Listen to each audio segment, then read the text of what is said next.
Hello everyone, and welcome to Tekogen's first online micro course. This is Haya Nasser, Marketing and Events Coordinator at Tekogen. Today, we will get in depth in the topic of lesson planning, online and in class. We will also discuss using online resources to support your planning. There are many surprises at the end, so stay tuned. Today's micro course is presented by Ms. Nabiha Tahir, lead trainer at Tekogen. We also have a special guest today, Mr. David Hofler, who will introduce us to the amazing digital lesson planning tool, Hyperdocs. Welcome, Ms. Nabiha and Mr. David. First, let me introduce Ms. Nabiha.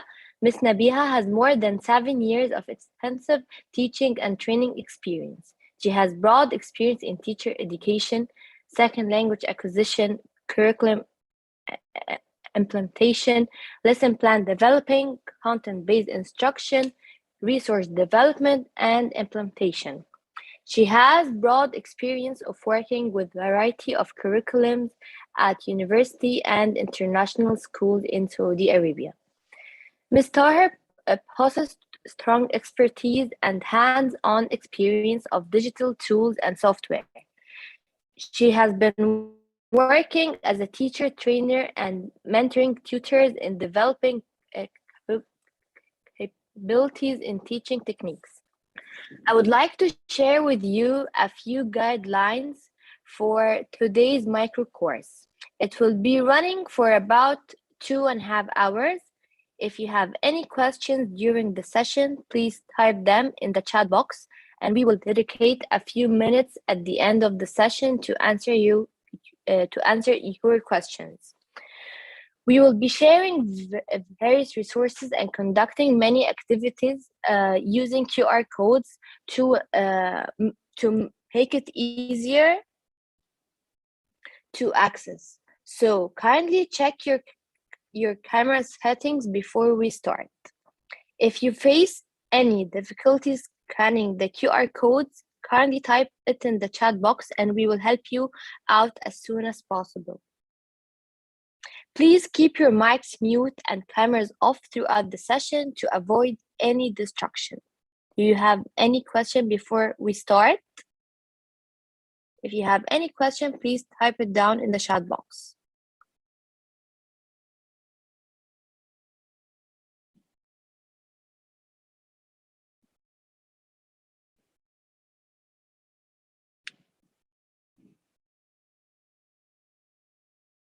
Okay. Thank you. We don't have any questions.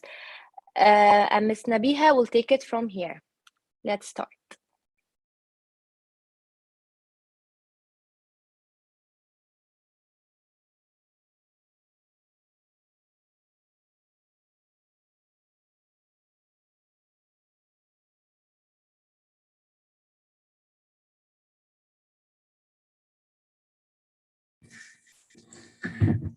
Thank you, Ms. Haya, for your wonderful and kind introduction. Hello and good evening, everyone. I hope I'm loud and clear.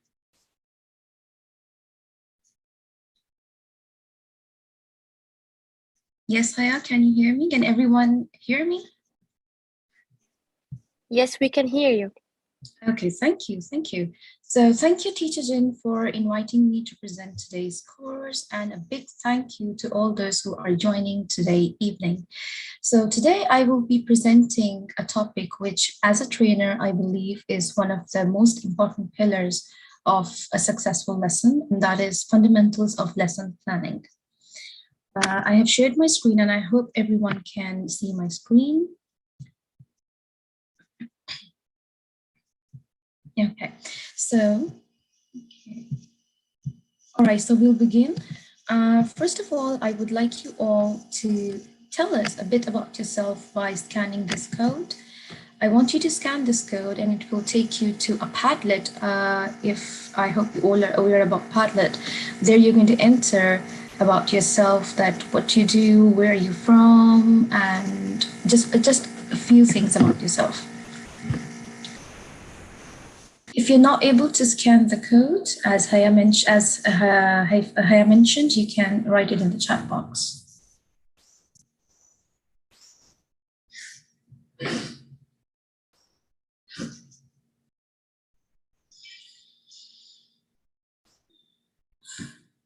Are you all able to access the QR code?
Okay, so let me share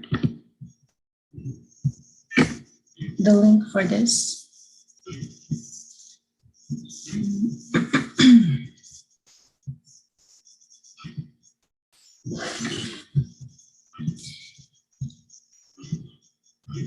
All right, no worries. I'm sharing the link in the chat box, and for all those who are not able to scan the code,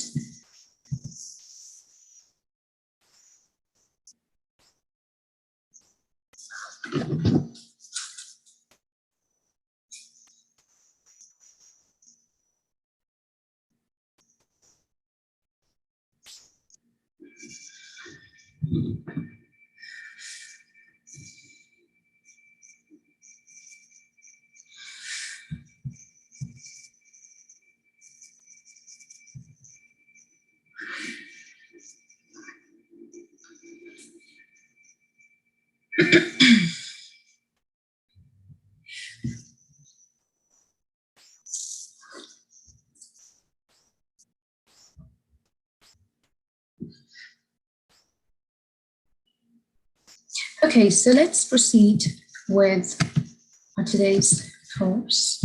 Okay. So if I stare at my screen long enough, maybe my lesson plans will write themselves. This is what do you all think when you are sitting on your laptop, on your screens? And do you just think the same about lesson plans?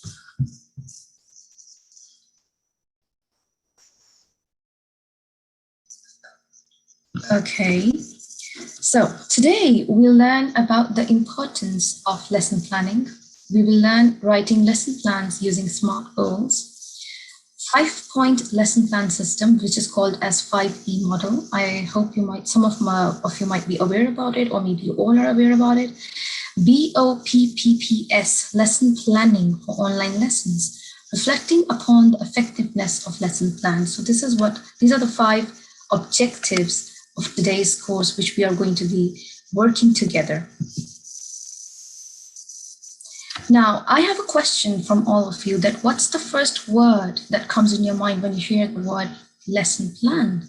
I want you to share it in the chat box, or if you want, you can ask for unmuting and you can share. Okay, goal, difficult.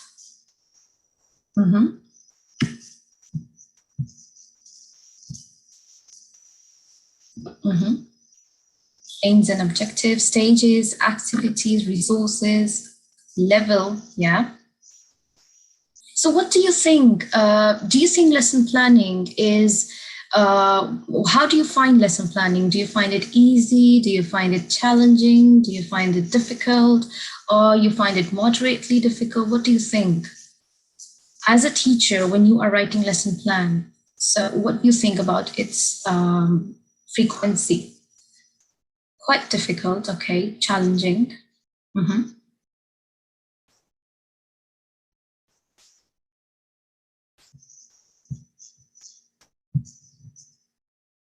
Takes too much time. Interesting but difficult, challenging. Okay, so you all are almost on the same stance that it is time consuming, it is challenging. Okay, so I hope that today you will be able to know some techniques on how you can write it without going through any difficulty. Sets the way one step before the lesson. Yeah. Okay, thank you. Thank you everyone for sharing your thoughts in the chat box. Okay. So the first objective today we will be talking is lesson plans. Are they that important? Do you think lesson plans are important, or you can just teach without lesson plans? Yes, okay. Absolutely. Well, okay, they're important, yeah. Very important. Yes, they're important. Okay, so now, a famous American educationalist and motivational specialist says a well-prepared and engaging teacher is a catalyst, a spark that creates the desire to learn in our students. So this is what lesson plan is, how it helps the teacher, and definitely it is helping the student in the end. So now, another question, I want you to compare between a lesson you prepared well for and another that you didn't. So how did you feel while teaching both the lessons, the one that was prepared and the one that you didn't prepare well? And how did your students feel? I really want you to think about any of the two lessons and tell me your thoughts in the chat box that how did you feel while teaching and how did your students feel in both those lessons? Nervous? Okay. If anyone would like to share an example, you are more than welcome to write in the chat box. Okay, I feel confident when I prepare a plan. Yeah, clear, doubt. Okay, went off of my plan for a spontaneous question and confused everyone, including me. Yeah, this happens. Yes, exactly. It takes the lesson very smoothly, and you finish on time, and you can revise. You can even get the feedback from the students when you're when you're working properly through an organized lesson plan. And how did your students feel when you're not prepared? What kind of expressions, or what do you see? How can you relate that with your students? Okay, not prepared, frustrated. Okay, so this week we really got a different answer that without a lesson plan, we can also prepare interactive lessons.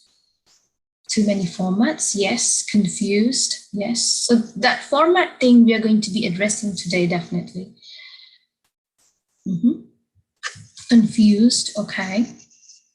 And you also must have felt that when your lesson plan or you're not prepared well for the lesson, the students turn out to be quite hesitant and reluctant in even asking their confusions because they are quite, nervous that they might end up asking the wrong question or what, because they're not even sure that what they have learned. Exactly, lost. Yes, exactly. They are not motivated to learn. Very, very true. I agree with all of you. Okay, so the impact of an effective lesson plan. So I'm going to show you some points, and I want you to tell me that if you establish a positive and consistent classroom environment, what is the result of this?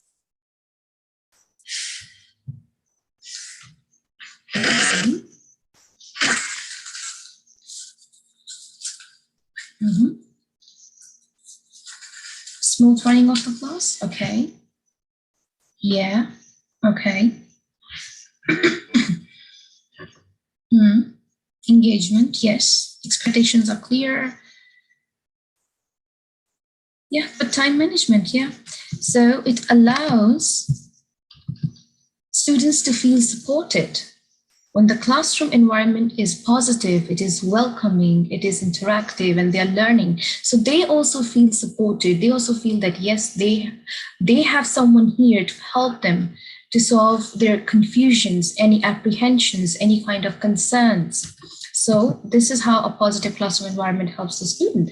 Beginning the lesson by giving clear and constructive instructions. So what is the result when you follow this kind of effective lesson plan?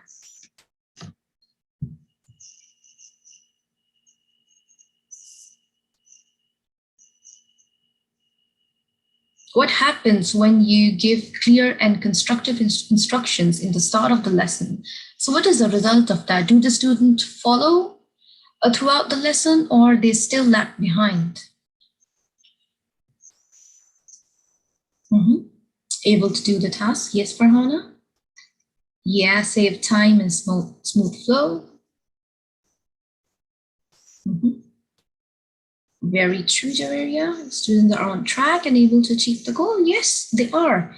Okay, so it allows students to feel motivated and understand connection between lessons, like connection between basically from one task to another task, that they are able to follow and give the desired outcome, which as a teacher you're looking forward to. Number 3, maintain attention and using appropriate pacing. So what is the result of this when you are giving attention to them and you have a proper pace, proper flow of the lesson?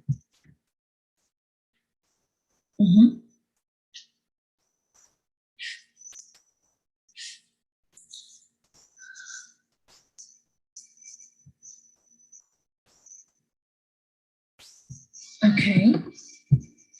This allows students to remain engaged. It allows them to continuously participate in the lesson, to interact, to engage, to respond. And engaging students get involved. Yes. Okay. Thank you, ladies. Thank you, everyone. Sorry.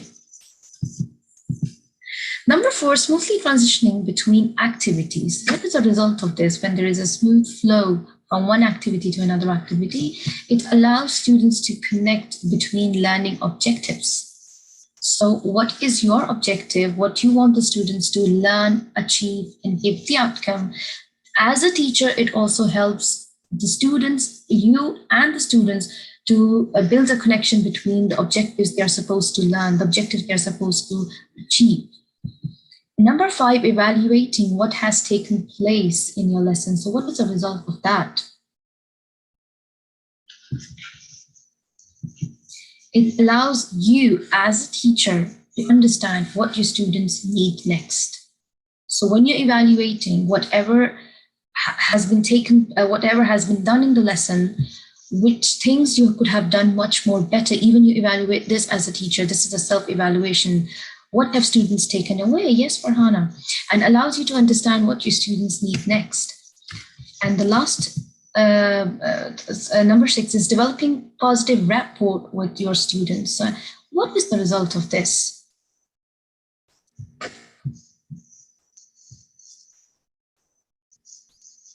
Students feel comfortable. Or else? What is the result when you have a positive connection, when you have a good relationship with your students? Yeah, eager to participate more, able to carry out tasks and engage in lesson. Yes. So it allows you to be a role model to your students. Students tend to get more connected from that teacher with that teacher, and they tend to listen more, understand, and participate in the lesson, and they really like to learn from that teacher more, because they feel comfortable, they feel confident, they feel strong when they are working with that teacher. So, and now the next question from all you teachers, you all are wonderful teachers, I believe. What are the components of a successful lesson plan? I would really like you to tell me in the chat box, what are the main components of a lesson plan?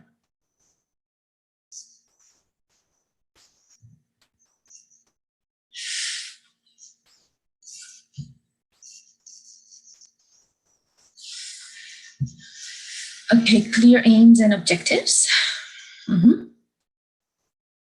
What else? Stages, yeah.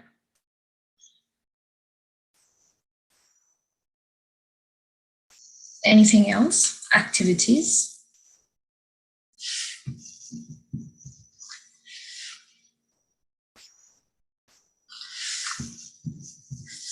Okay.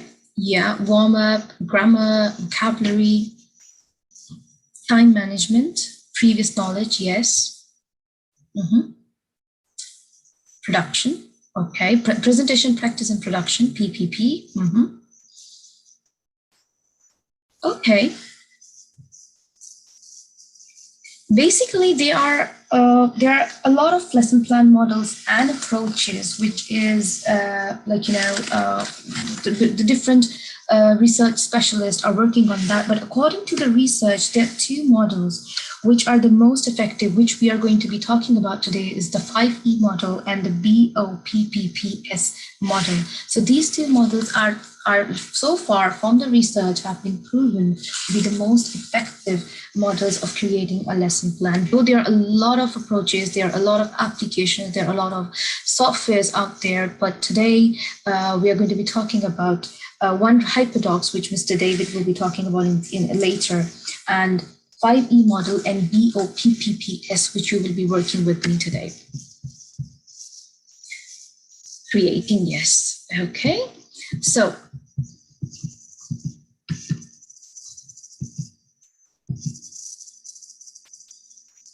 okay, when you're planning a lesson plan, you should consider the first thing is before the class. What things you should be considering before entering the class? Identify the learning objectives, plan the specific learning activities, assessments, and the sequence of the lesson, as most of you have mentioned that in the chat box. Create a realistic timeline. That do you think that students are able to do this activity or this question or this kind of any kind of project or assignment in this certain time limit? Do you think, is it realistic? Can they do that? Plan for a lesson closure.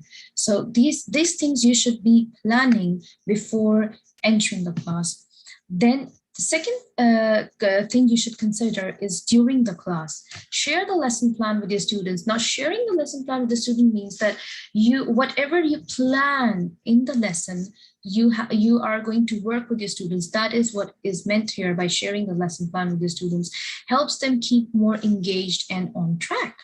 This also, as a teacher, helps you, because if you're not planned, if you have no proper structure, if you have no proper timeline, it ends up giving you like things actually don't work for you. You can get exhausted as a teacher. You can, as a teacher, also go out of the track. You can you will not be on point while teaching, that these things are the objectives which the students should be achieving. But sometimes the teachers, when they don't plan, they do not come up with a desirable outcome which they were looking for from the students.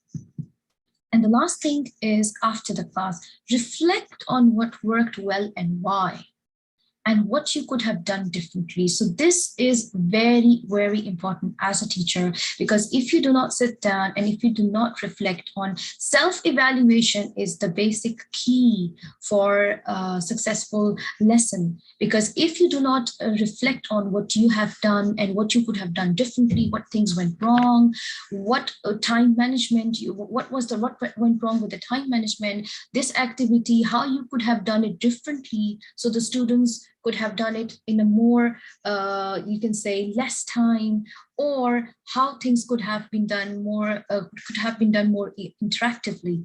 So this is very important. Self-evaluation is something which helps you to learn, to groom. This is also like kind of your own professional growth. And there are other ways of reflecting as well, like which we will be talking about later. Now, what's the difference between an objective and outcome? Usually also some of the teachers, they confuse themselves between what is an objective and what is an outcome. So I'm going to share two things with you. By the end of the week, 80% of the students will be able to identify and write at least two simple and two complex sentences. So what do you think? Is this an objective or is this an outcome? Outcome, okay. Mm-hmm.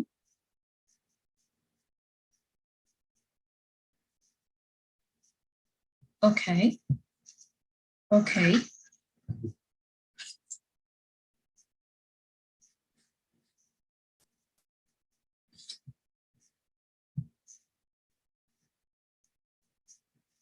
objective, okay. So 3 people say this is an outcome, 1 says it's an objective.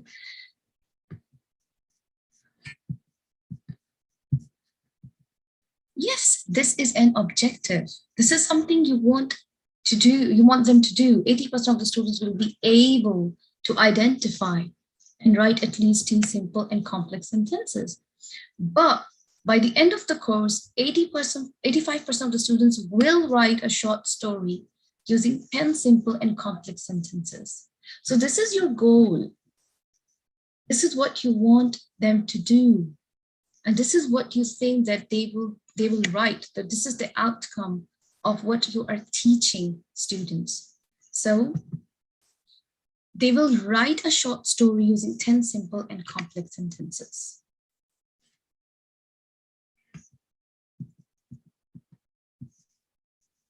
Okay, so importance of objectives and outcomes. Outcomes help, learning outcomes help teachers describe to students what is expected of them, plan appropriate teaching strategies and objectives, and learn from and make changes to curriculum to improve student learning.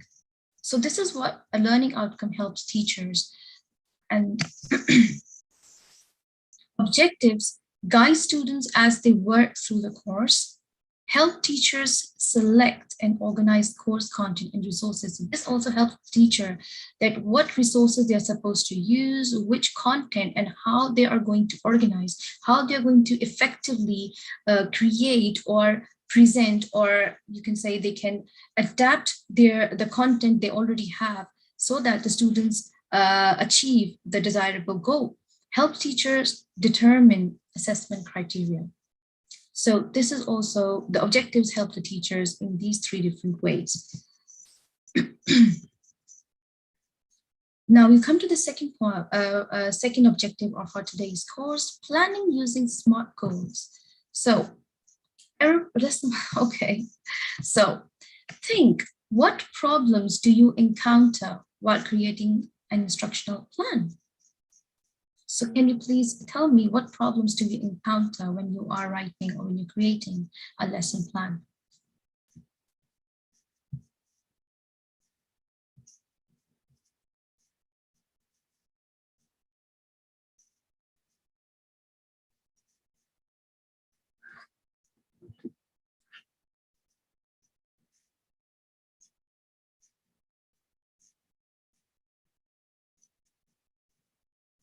Okay, what do you think? Any one of you would like to share that? What problems do you face? Engaging all students in appropriate materials according to levels. What else? Selection of the particular activity. Yeah, this is also very, very important. And yes, it also, the teachers also tend to get confused that what activities should they be using for this kind of topic. Anticipating problems, yes. Big class size, yes, this is also one of the very important problems which teachers face. And how do you think the problems that you have mentioned so far, how do you think these problems can be solved?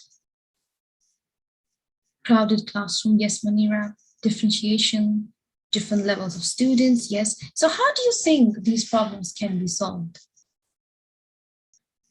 Or is there any strategy or any action that you use?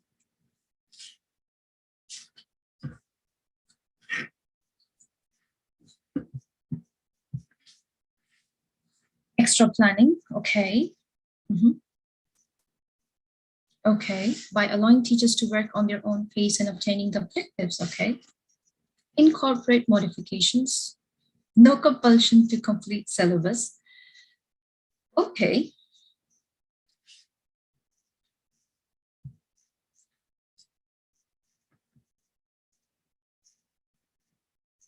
Keeping the lesson plan flexible, yes. Having a plan B, yes. Having a plan B in mind always. You should always have a plan B as a teacher. And you should also have like an extempore, an idea to change the activity according to the situation in the classroom. Okay, what is a SMART approach? Now, SMART approach consists of 5 letters: SMART: specific, measurable, attainable, realistic, and relevant, and timely. So we are going to be looking at each approach individually. So the objectives of a lesson plan or activity should be well defined to students, observable to teacher, and it should answer to who, what, when, where, and why. So this is basically specific. So specific, this approach helps teachers to prepare activities. It helps them to prepare assessments and any kind of like pictures or any kind of videos or any kind of medium or media they're using before writing the lesson plan, based on what goal they want their students to achieve, what is the objective. So this specific is something which helps the teacher to create a lesson plan targeted on what they want the students to achieve. So who like answers who, what, when, where, and why. So what they want the students to achieve, when they want them to achieve, where and why. So this is basically the first approach, is something which helps you to design a targeted lesson plan, not something random, because it helps you to save your time. It helps the teacher to keep on the track. It helps the teacher to keep the students on the right track to achieve what they want them to. The next approach is measurable. In measurable, the objectives can be evaluated. Like, do you think the students will be able to do that? The students can do that are the students of this level that they can achieve this objective? What is the degree of objective achievement? That can be calculated as well, because you might have students with like different levels, different understanding, different skills. So as a teacher, when you're writing the objective, you should be able to measure this. You should be able to evaluate that whether the students will be able to achieve this, or is it going to be difficult for some of the students, or is it going to be too easy for the other students? The third approach of SMART goals is the objective of the lesson plan. Our activity should consider the students are academically ready for the objective, that are they able to attain it? Are they able to achieve it? Do they have this much skill? Do they have this much knowledge that they can obtain or they can achieve this objective? Teacher encourages student to use tools that help achieve objective. This can be used as a digital tool. This can be any class activity. This can be through any assignment. This can be through any project, group work, peer work. So the teacher, when you're writing as a teacher, the objective, you should be able to know, because you know your students more than sometimes they know themselves, that are they able to achieve this objective? Will they be able to attain what the objective of your lesson is? And the teacher also encourages and motivates them using different kind of there's a class dojo a website where you can give points to the students. There are certain other motivational charts and motivational games and applications through which you can motivate your students by giving them points, giving them stars if they're of a lower, like kindergarten level, that they can achieve this. And this is what you can reward them. By using this rewarding technique, you encourage the students to be able to achieve their the objective that you want them to. The next approach is realistic and relevant. When you're writing an objective of a lesson plan, you should you should be able to evaluate that this is something that they will be able to do. This is something realistic. This is not shouldn't be something out of the world or something which the students will not be able to achieve, like based on the prior knowledge. That if you're teaching them, let's say, present simple, like for example, I'm talking about grammar, or if you're teaching them addition or subtraction or anything, science, geography, history, any subject, you should be able to know as a teacher that whether they are familiar or they have some information, some knowledge, some understanding about the topic before, They, like if it's grade 2, you should know as a teacher that they have studied this thing in grade 1.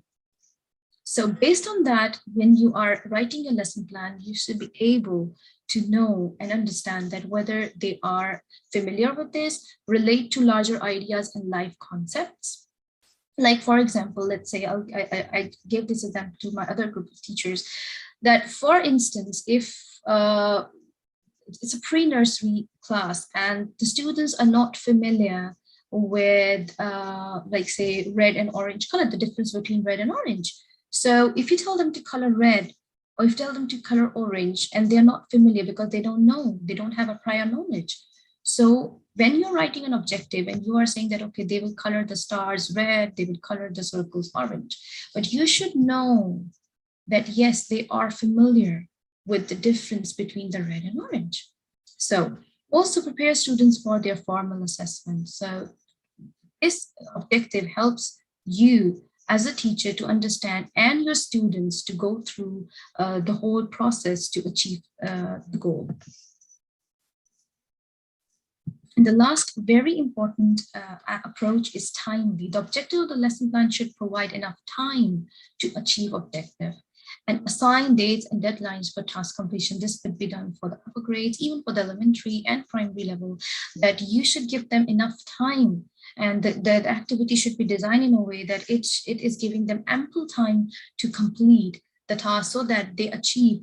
It's not that they should be hanged up in the middle, that they are not achieving anything, and they will be and they will end up confused and more anxious, because time is very important. And also when you are assigning time to a certain task or activity, differentiation here is very, very important, because it is based on the students' individual abilities. Because some students, they get nervous when they have a time limit, and they get more anxious, and sometimes they slow down because they are more concerned that, oh, my time is passing out and I have to complete this in 2 minutes. Oh my God, I'll not be able to. So some students tend to get nervous with the time constraint, but some of them are active. So here, as a teacher, because you know your students, you know those who can work quickly with the given time, those who are active, but they tend to get slow when they're given a certain time limit. So this here differentiation is very, very important to gauge when you are writing your lesson objective. Okay, so I'm giving you example. I'm giving you 2 objectives. So the learner will be able to construct a parallel and perpendicular lines by using rulers, pencils, and App's object pictures with 80% accuracy during the 40-minute lesson.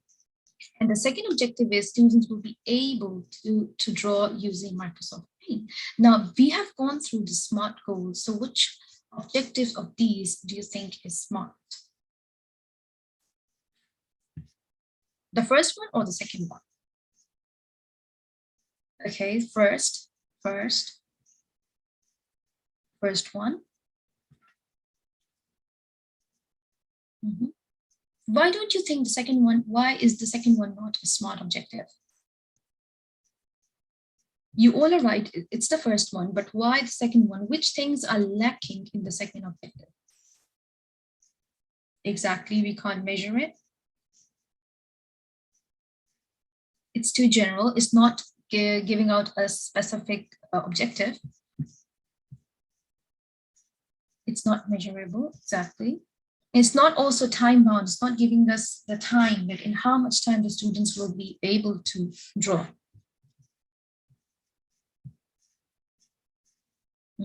Okay, great. So we've got one more answer. Less human skills involved. Yes, you can write these objectives on the board. I answered these questions in the end after this whole session. Okay, now write one SMART objective for your subject in this table. So you have to scan this QR code and you have to write one SMART objective. There will be a table when you click on this QR code. You will see a table and you have to write one SMART objective for your subject in this table. So you have roughly 3 to 4 minutes or to do this activity. If you're not able to scan the QR code, please write in the chat box. So it can be whatever subject you are teaching, your teacher or whatever subject, you just have to write one smart objective for your subject. There's one example already done in that table.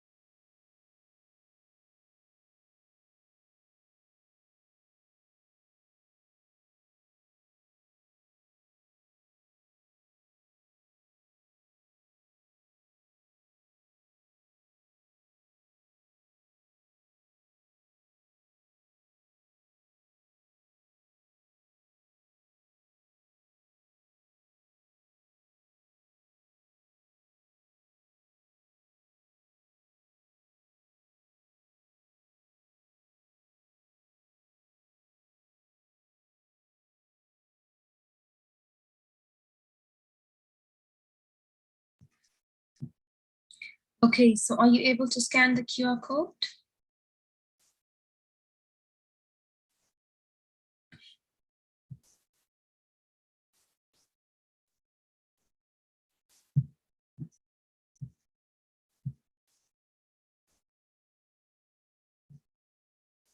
Okay, Huda, that's great that you are sharing it here in the chat box, but we would love to, if you share that in that table after scanning this QR code.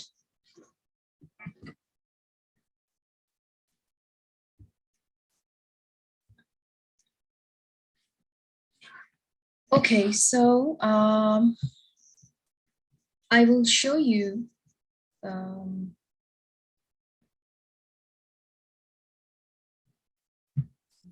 table, the Google table for this. Okay.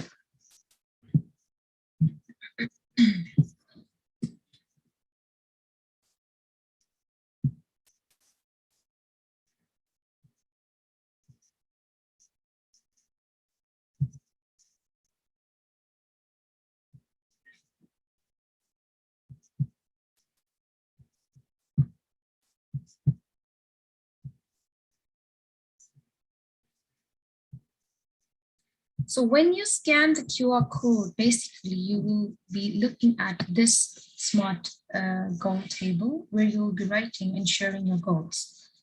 So you'll be telling us that how specific it is. Is it measurable, like as it says in the example with 80% accuracy? Is it attainable or achievable? How realistic it is, and what is the time bound for this? Okay, but Javeria and okay, I'll share the link for all those who are facing difficulty for scanning the QR code. So let me share the link in the chat box.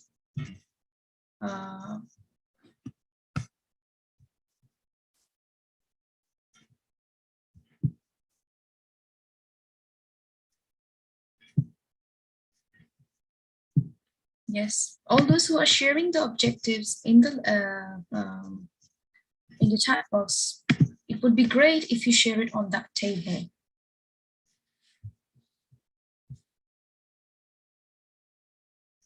Okay, okay, Janice, okay. It would be great if you can share it on that table. Then it will be more engaging and interactive.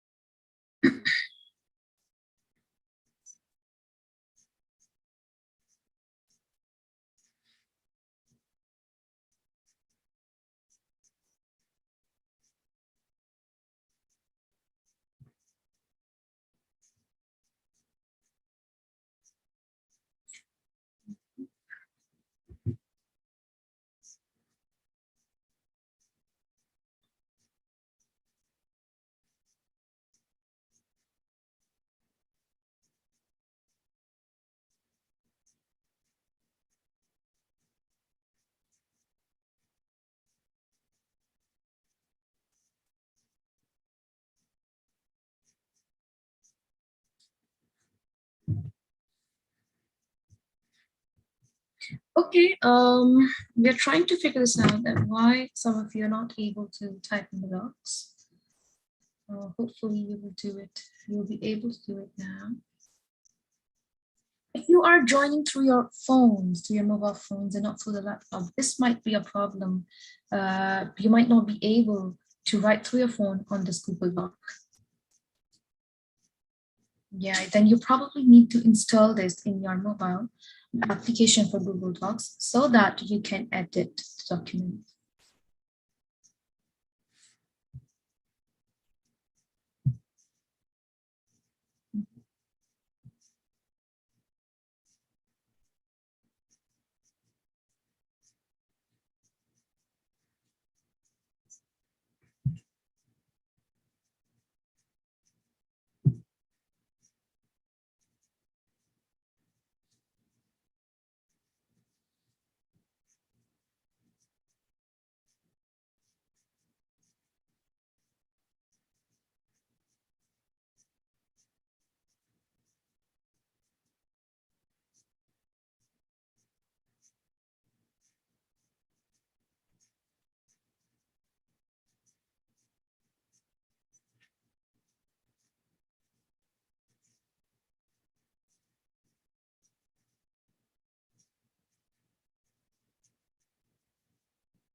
Okay, so we've got like a couple of objectives written by participants. So the first one, as you can see on my screen, the learners will be able to differentiate between living and non-living things by the objects in their surroundings, okay?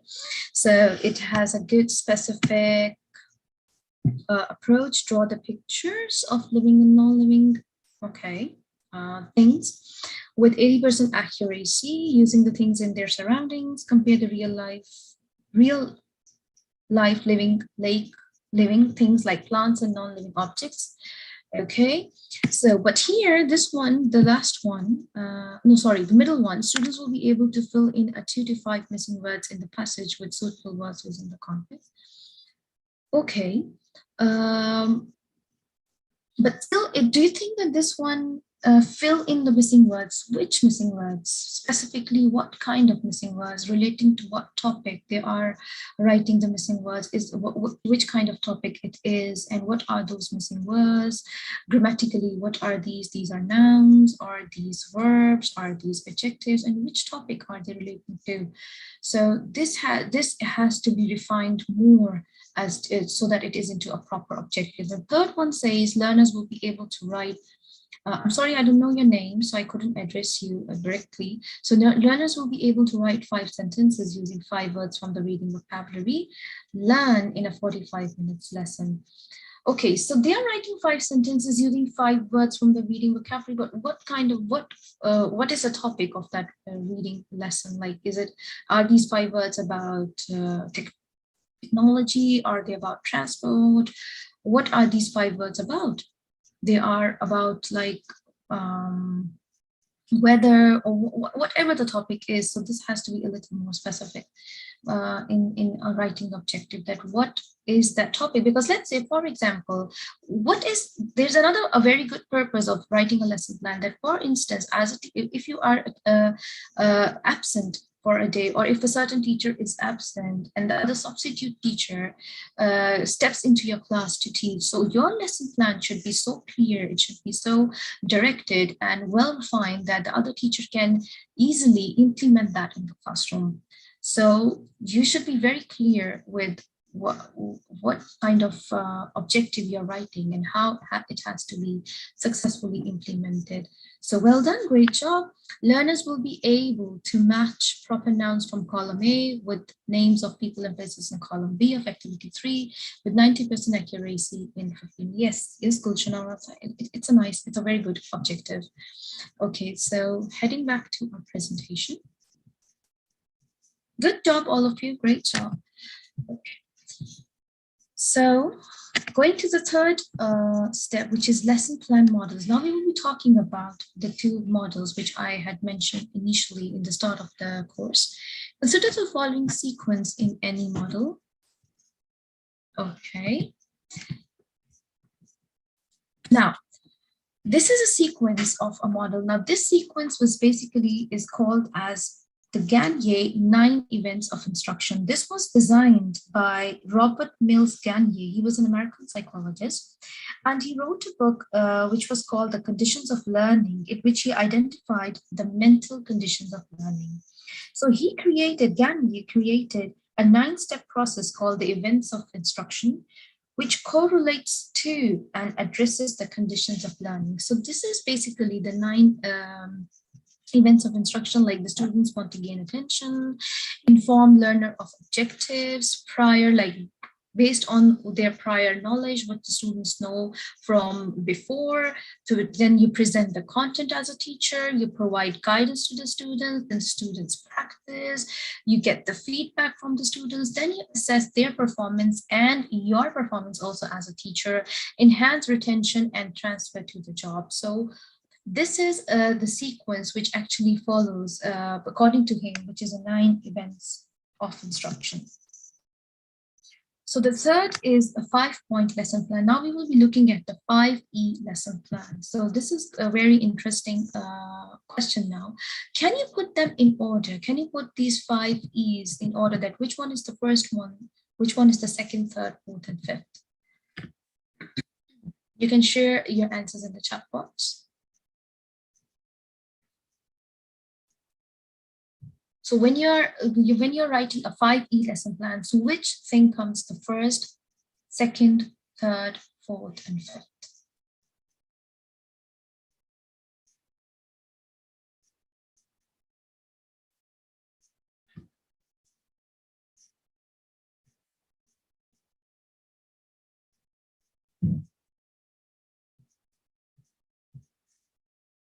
Okay, number 1, explore. Okay. Okay, what do you all think? What is number 1? Okay, engage, explore, explain, elaborate, and evaluate. Okay.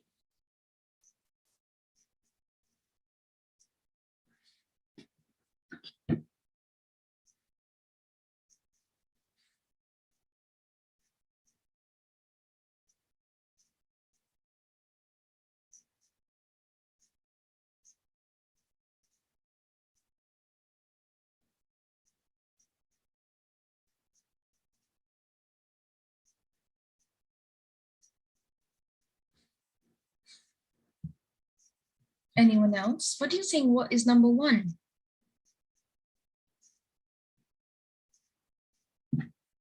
Which E comes at number 1 in the order? Evaluate is okay. So explore, explain, engage, elaborate, evaluate. Okay, number 1 is engage. And okay, what about number 2?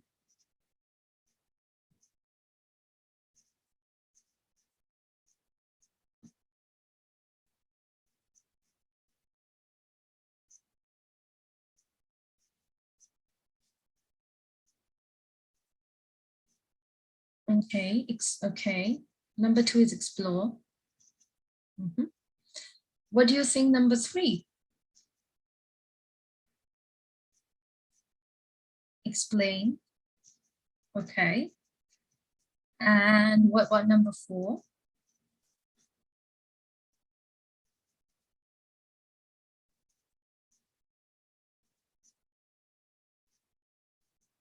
4 is elaborate. Okay. Anyone else? Elaborate.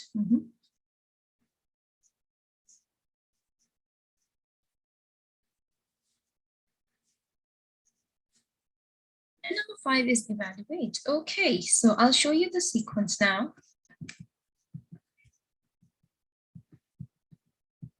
So number 1 is engage. Number 2 is explore. Number 3 is explain. Number 4 is elaborate. And number 5 is evaluate. So most of you got confused with number 1 and number 2 because some of you said explore is number 1. Some of you said engage is number 1. Now, why engage is number 1? Yeah, because first thing is when you enter the classroom, you have to capture the students' interest. You have to engage them. You have to get them involved in the lesson from the beginning so that they remain consistent during the lesson and they are interested in understanding and learning. Because if you do not engage them in the start, they are not going to pay attention, because engagement is, yes, it's more important. Let's say, for example, if you are teaching any topic, you can show them a video, or you can do a certain kind of activity, a pair work, a group work in the start. We also call that as a lead in, where you do a certain activity to gain their attention, to keep them focused and engaged in the classroom. So that's why engage is number 1. And then they explore through an activity. Teacher facilitates by discussing certain things. And like explore here is the only part where that it can be planned as a lecture, where a teacher introduces the new concept to the students. It is highly recommended that in this part of the lesson plan, the teacher should not take more than 15 minutes, because after that, it will be totally a teacher talking lesson. It will not be a student-centered or student-engaged lesson. So explore is where the teacher first explains them, elicits them that this is the new concept, this is what they're going to work on. But before that, you have to engage them, you have to get them involved, you have to get them interested in the lesson through either a short, quick activity by saying them, okay, let's answer this question, or talk with your partner or in a group and think of 5 words, or you show them a video, or you show them a picture. So anything which grabs their attention in the lesson. And after that, the teacher goes to the exploring stage where she introduces the new concept. But it is highly recommended that the teacher talk time shouldn't exceed more than 15 minutes. Okay, so what are the advantages? It helps you to organize. This 5E lesson plan helps you to organize your ideas, saves time and efforts, creates a rhythm to your lessons. Okay, so the other parts of this 5E, the first one is engage, explore. Then the third one is explain. The teacher then students, like when they understand about the activity, they can perform the activity, and then further the teacher explains them, or the students create notes, or you can also show an explanatory video, or they can be certain discussion or with students. Like first you let them perform and then you discuss with them. It's like a class discussion. Then the fourth stage is elaborate, where it helps students to extend their understanding of concept in new situations. So it also requires the students to use important terms and vocabulary. So this is further elaboration. Like, for example, you can, if you're teaching English, you can go do writing in the stage, or a pre-writing task in the stage, so that they can apply the knowledge or whatever the target language they have learned, and they can use different important vocabulary and terms. And the last one is evaluate, where you can use a quiz, you can use a traditional worksheet, or even a critical thinking task here, where students demonstrate that they perform, telling you as a teacher that they have achieved the lesson objective. This can also be discussion of a related question. This can also be a kind of a short, quick presentation about a topic. Like, for example, if you're teaching them a certain vocabulary, so you can do a speaking task with them where they present a short talk as a group or as a pair. So this can also help you to evaluate that whether they are able to achieve or understand the target language or any grammatical concept that you want to teach or that you have taught them. So assessment of student progress through observation. So evaluation is basically that stage, the last stage, where you also as a teacher know that how much the students have learned and are they giving the desired output. Okay. Okay, so advantages, I've already mentioned that it helps you to organize, saves time and effort, and creates a rhythm to your lesson. Now, I want you to scan this. This is a sample here, a 5E lesson plan sample for you to see and understand.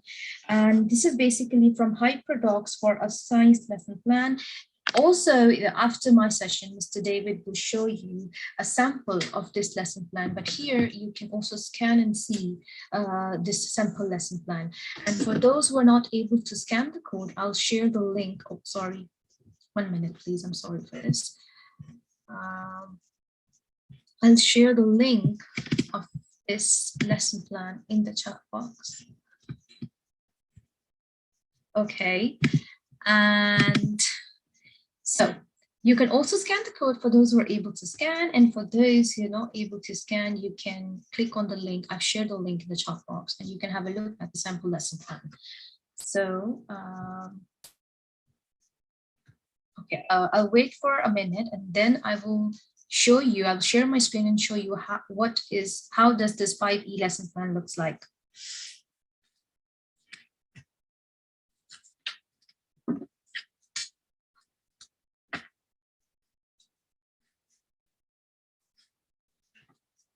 Okay, so let me share as well that how this lesson plan looks like.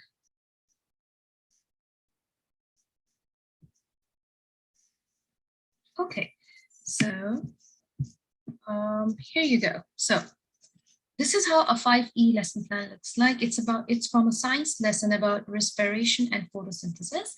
So you can see that the first stage is engaging. Then what do you think about the respiration and photosynthesis? Type a response. Yeah, so this is something, even this you can do before the lesson. For example, because now the maximum of the schools around the world globally are doing virtual lessons and virtual classes. So you can even have this kind of engaging activity before the lesson. You can share the link with them. You can share a video with them. You can use Padlet. You can use different kind of platforms. You can use Prezi. Anything you can use, or even if you're doing in class, you can give them a worksheet, or you can tell them to read this article or something and tell them to write a word about it, write a sentence about it, or write any thought about it. So you can even do this engaging before they enter the class. And then the next stage is explore this link. They can click on the link, read the article, and be sure to watch the video at the bottom of the page. Now this is something for probably for higher grades or upper elementary the lesson plan, but this you can simplify it even for a lower grade. You can give them a picture to see and tell them what do they think, what talk with your partner, talk in the group, and you can give them a picture with 5 words. Okay, so select a word and stick it on the wall. You can give them 2 minutes for this. So this can also be an engaging activity in the start of the lesson. So as a teacher, you should be full of creativity to quickly even change or adapt your activity or something from an existing lesson plan. Like this lesson plan seems for a higher grade, but as a teacher, if you think about it, you can simplify it according to the level of your students. So explore, then explain, teach using these resources, watch the video, take notes on a shared Padlet. After that, the 4th stage is elaborate, create a video teaching the concept. And the last one is evaluate, where you can see, you can reflect on the learning, what students have learned, have they learned, what objective you want them to achieve, have they achieved it or not? And as a teacher, were you able to help them understand, and was your lesson successful? But this evaluation, I believe, is not only for students, this is also for teachers to know that were they successful in giving a good lesson, or were they able to present their lesson well enough so that the students can give the desired outcome. Okay, so going back to my presentation. So which activity, now I'm going to show you certain activities, and I want you to tell me which activity belongs to which stage from the 5E lesson plan. So a quick review about the 3 words and the brainstorm race for some of you who might not be familiar with this activity. 3 words is basically the teacher introduces the title of a new topic, and students come up with 3 words. So if you're telling them about, let's say, for example, a totally new thing, and the students are going to share, they can work in pairs, they can work in groups, or even they can work individually. So students can come up with 3 words for this. And brainstorm race is basically in pairs or groups, students come up with as many ideas or questions related to the topic in 4 to 5 minutes. So this also depends on the topic, what the topic is. Is the topic difficult? Is the topic easy? And time and duration. So they can come up with ideas, they can come up with questions, they can come up with words. So you have to change things according to your class level and what is the topic. And the rest activities you're familiar with. So I want you to tell me which activity belongs to which stage. So the first one, 3 words and brainstorm race. What do you think this belongs to which stage? Okay.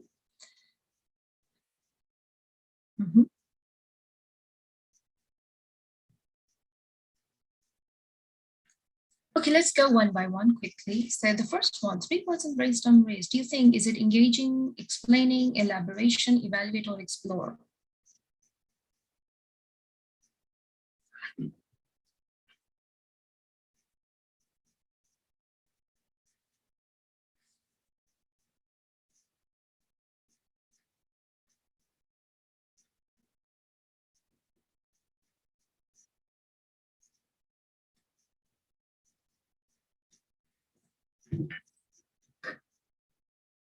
Okay. Engage, okay. What do you think about the next one? Sentence scramble or storytelling?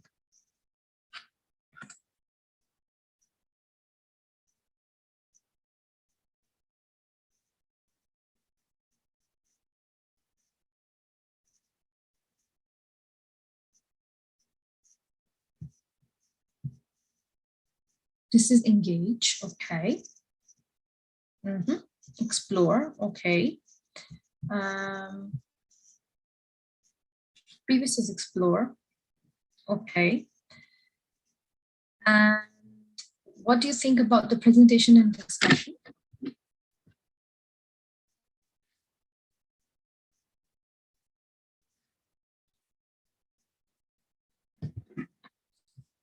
Okay. Explore, okay. And okay, I'll wait for a couple of more answers about number 3. So, okay, realia and videos are engaged. Brainstorm is explore. Presentation is elaborate. Okay, what about the, okay, elaborate, okay. This is about number 3, right? Okay, what about the peer review and exit slips?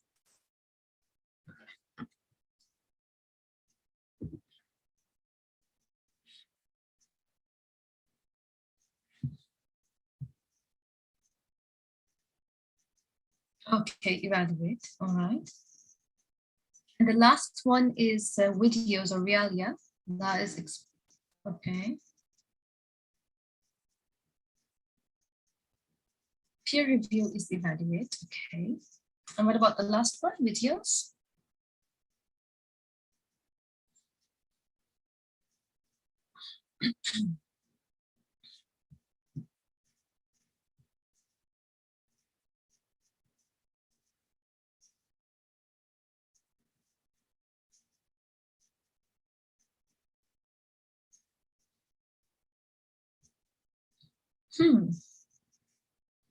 Explore, okay. Okay, yes. So all of these activities they belong to the stages is already in order. It's already the correct order. So I just wanted to see how much do you all grabbed from the previous concept of 5E model. So this is already in correct order. So videos is explore, because this is something, as I had mentioned just before this slide, that something which helps the students to get involved and engage is through videos and pictures. So this is the explore. The second one is engage, like the 3 words and brainstorm, where the teacher explains them or gives them an idea or the concept. And then when I told you about the 3 words, the teacher introduces the title of a new topic and then tells the students to come up with 3 words. So this was basically engage. And then we have explain, sentence scramble, and storytelling. The 4th one is elaborate, which is presentation and discuss. That students, what they learn, then they present. Or it can be a classroom discussion, which elaborates further their understanding and their knowledge.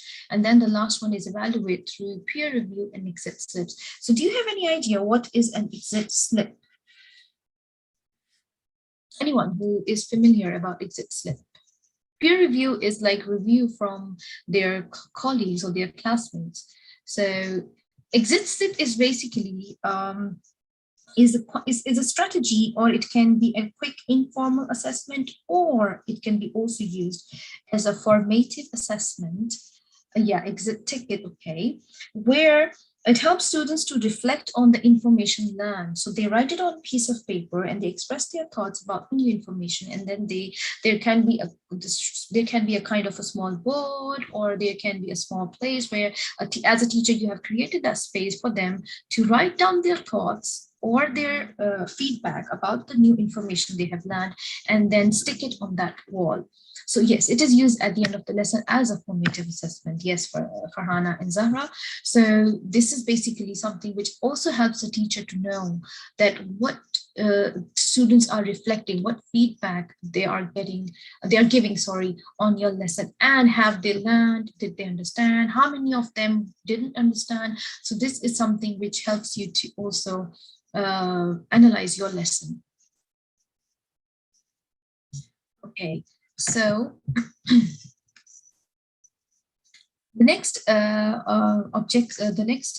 objective of our today's course is talking about BOPPPS lesson plans. So can anyone tell me, what does this BOPPPS stands for? Have you ever heard about it before?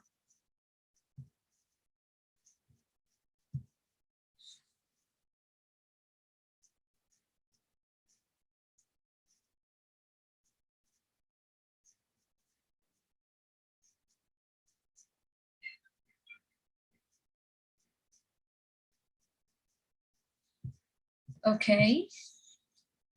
No, okay, Zara, no worries.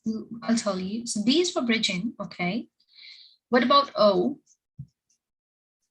Anyone? If you can even come up with answers, no problem. Even if it's wrong, it's nothing to worry about. Outcomes or objectives, yes. Both of them are fine. What about the first P, pre-assessment?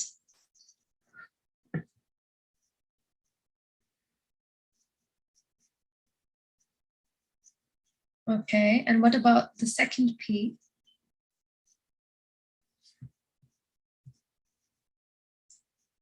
Participatory learning, yes. And what about the third P?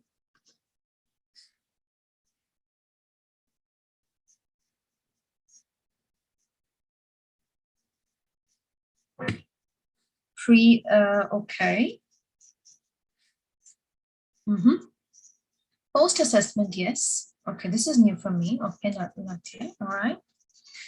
So, and the S is summary. Okay, so all of you are or almost like close, and those who are not familiar. So BOPPPS is basically, B is bridge in.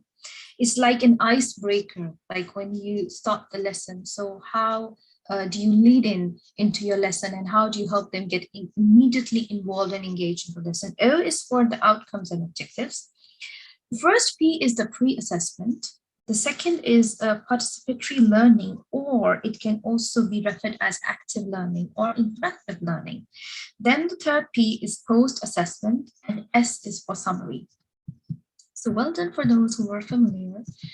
Okay, and those who are not, it's okay. We learn we learn every day, every single day of our life. We learn different things. Okay, so BOPPS is the method of lesson planning, basically, that helps instructors align their learning outcomes with learning and teaching activities and assessments. So this is basically a very comprehensive way of writing a lesson plan, which helps the instructor strongly to align their learning outcomes, and also what assessment and activities and things they can use for their lesson plan.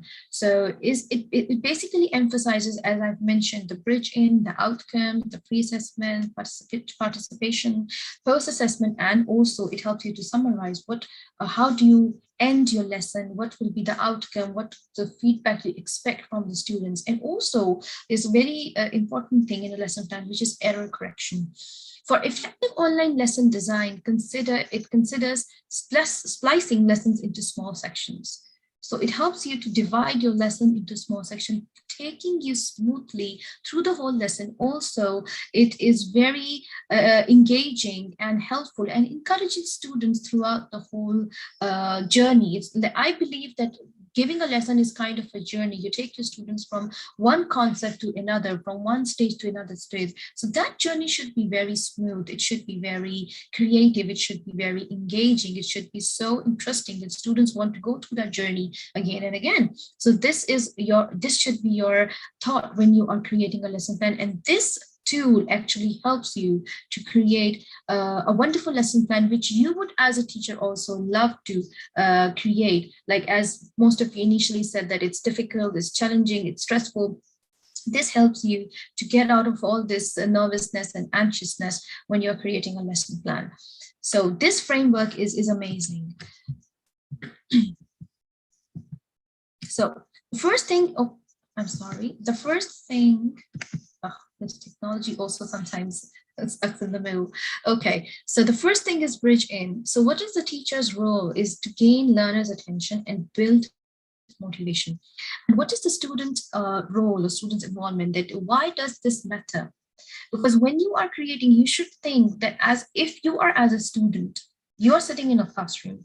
So when your teacher teaches you about something, so you should be thinking as a student that why does this matter? I always tell the teachers that when you are creating a lesson plan, when you are designing your lesson, always think as a student first, that if you are a student and if you're given a lesson, so what will you think? What idea will you get from the lesson? What will be your concerns and confusions as a student? So this is how a student thinks. Or even you can go back to your own school time, your own college time when you were a student, and what thoughts you had when your teacher was teaching you. So this really helps you as a teacher to refine your lessons. So why does this matter? The student thinks the first thing, and why should I learn this? So this the first step of the lesson is very important for the student to know that why am I learning this?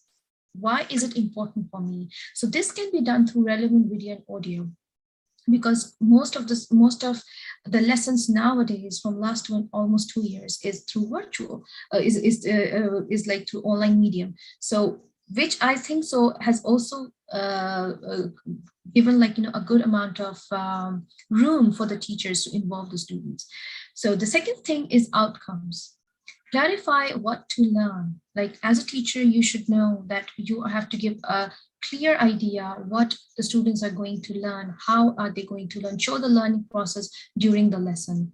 And students should think that what is expected from me. So as a teacher, when you are creating something, the student role is that what do you expect your student to give the outcome. And the student should be also familiar that if my teacher is teaching me this vocabulary, so I'm supposed to use this target language in writing or speaking. And then an example can be introduce outcomes and timeline. You can also tell them, if for the upper grades, even for the elementary, you can tell them that this is what we are going to learn today, and this is what I want you to show me at the end of the lesson, or this is what I want from you, I want to see in your work. So you can also improvise this with your students. Action verbs: illustrate, present, and create. These are the examples of the outcomes. Pre-assessment. So the teacher role is to find out, what do they know? Do I need to change anything? Like if you see that your students are struggling, or if you see that some of the students are lagging behind, so it's difficult for them to conceive the idea, so you can change the pace, you can change the depth, you can even simplify a language if you're teaching a language, if you're a language teacher. So as a teacher, it's your role even to assess this before entering the class and also during the session. So, and students' role is to recall the prior knowledge, assess own strengths and challenges. Even students can also analyze that how much knowledge they have, how strong they are in this topic, and what challenges have they faced and what challenges have they overcome. And examples for this can be through survey, to quiz, or poll. This polling can be done before the lesson, that you can ask them that, like as I asked you before in the start of this session, that what do you think, how do you find the lesson planning? So this can be done with the students as well. The fourth aspect is participatory learning. The teacher's role is to plan engaging activities, differentiate activities, and shares clear expectations. So as a teacher, you should be telling them that what you expect them to give the outcome, or what do you expect from the students. And students' role is to actively involve in activities and improve understanding through deep learning. And examples can be through discussion board. They can share their thoughts. Like, for example, Padlet, if you're familiar with, is a wonderful platform where you can have a discussion with them, because it has different templates and different, you can say, boards, which you can use to engage students. They can think, pair, and share. You can use this activity as well. The post-assessment is find out what students learned. If outcomes are achieved, like if the outcome that you wanted, are they achieved, and gaps in understanding, what gaps do you see in the understanding of student? Because some of the students might be struggling with, some of the students might have not grasped the whole idea. So you can also find out what are the gaps, and you can also see that maybe as a teacher, how could you have taught that differently so that this gap wouldn't have occurred? And what is the student's role? Did I get it right? What needs more work? And then examples can be Google Form. This is for the post-assessment. Exit slips, as we have just talked about. And KWL helps students to organize information before, during, and after the lesson. It also helps the teacher to know what the students knew priorly and what they were wondering about, like, because K is for what the students know, and W is for what the students wonder about, and L is for what the students learn. So it also helps the teacher to know that what knowledge they had before entering the classroom or before learning about this topic, and what were their questions and concerns and confusions, and what did they learn in the end of the lesson.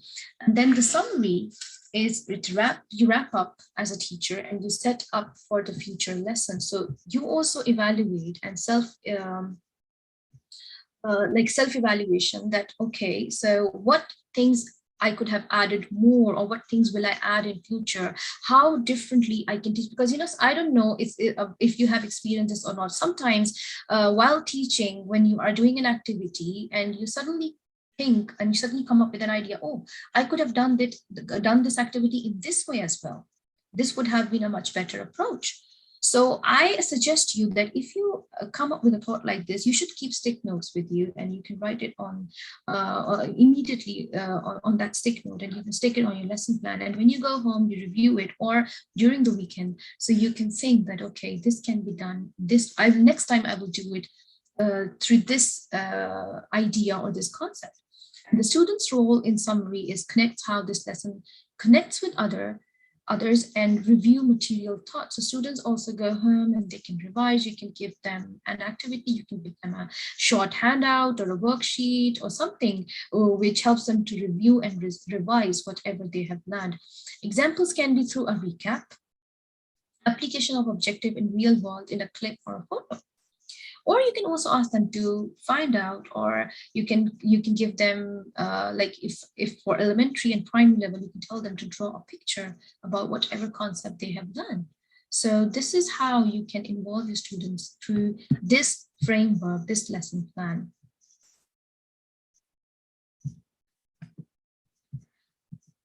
Okay, so now you can scan this code to see a template of this BOPPPS lesson plan. Okay, I will share the link and then I will show you the QR code again for scanning. Okay.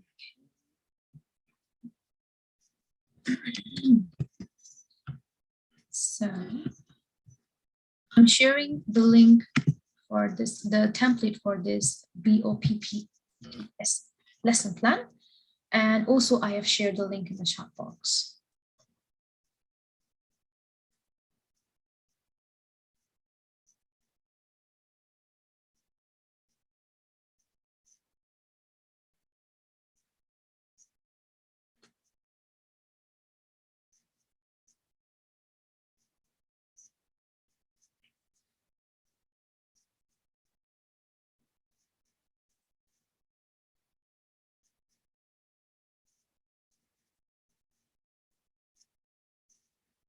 Okay, I'll also show you how this template looks like.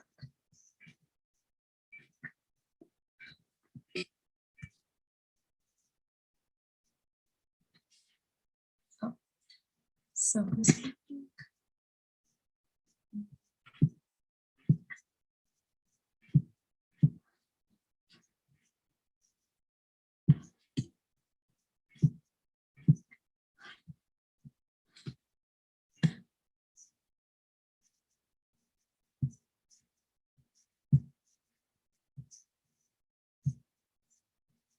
Okay, so this is how the BOPPPS lesson planner looks like. So when you click on the link or you scan the QR code, this is what you will see. So as you can see, it's the bridge in and then the learning outcomes. By the end of the lesson, students will be able to pre-assessment and then participatory learning, which is activities, instructor activities, and what tools and resources you are going to be using for the lesson. And then post it, and also the time frame is again very, very important. And the post assessment is also something, did the learner demonstrate the outcome, and then formative assessment that is coming from the students, and then the summary. Okay, so now I have a question from all of you, that what similarities and differences have you observed between the two lesson plan models?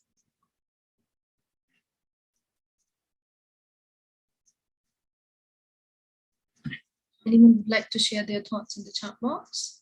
What similarities and differences have you observed or have you gauged when looking at these two lesson plan models?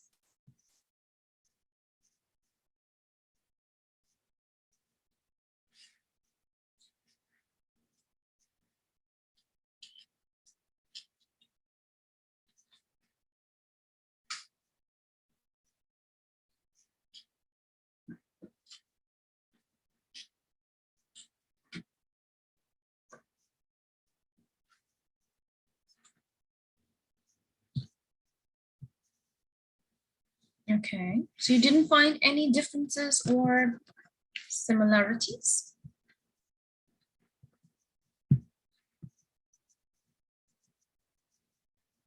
Okay, so which lesson plan outline suits you more and why? You think 5E lesson plan or this BOPPPS lesson plan? Which framework suits you more as a teacher?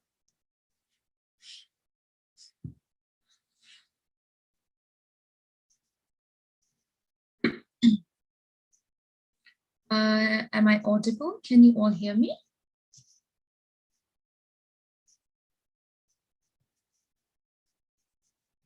Okay, so now I want you all to share your thoughts that which lesson plan outline suits you more?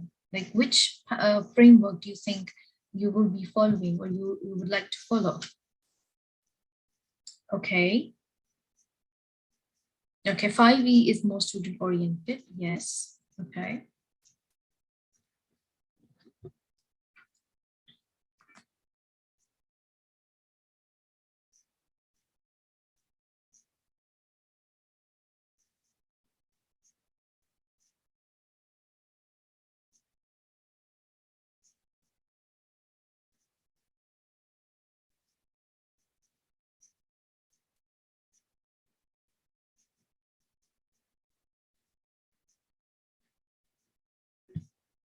Okay. Anyone else would like to share their thoughts?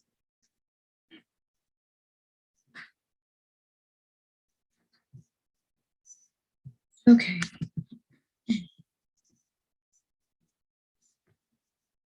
Okay, so BOPPPS is new to me. Okay, so I find 5E easier to implement, but that could be because I'm familiar with it. Okay, would you like to try the other framework, Zahra?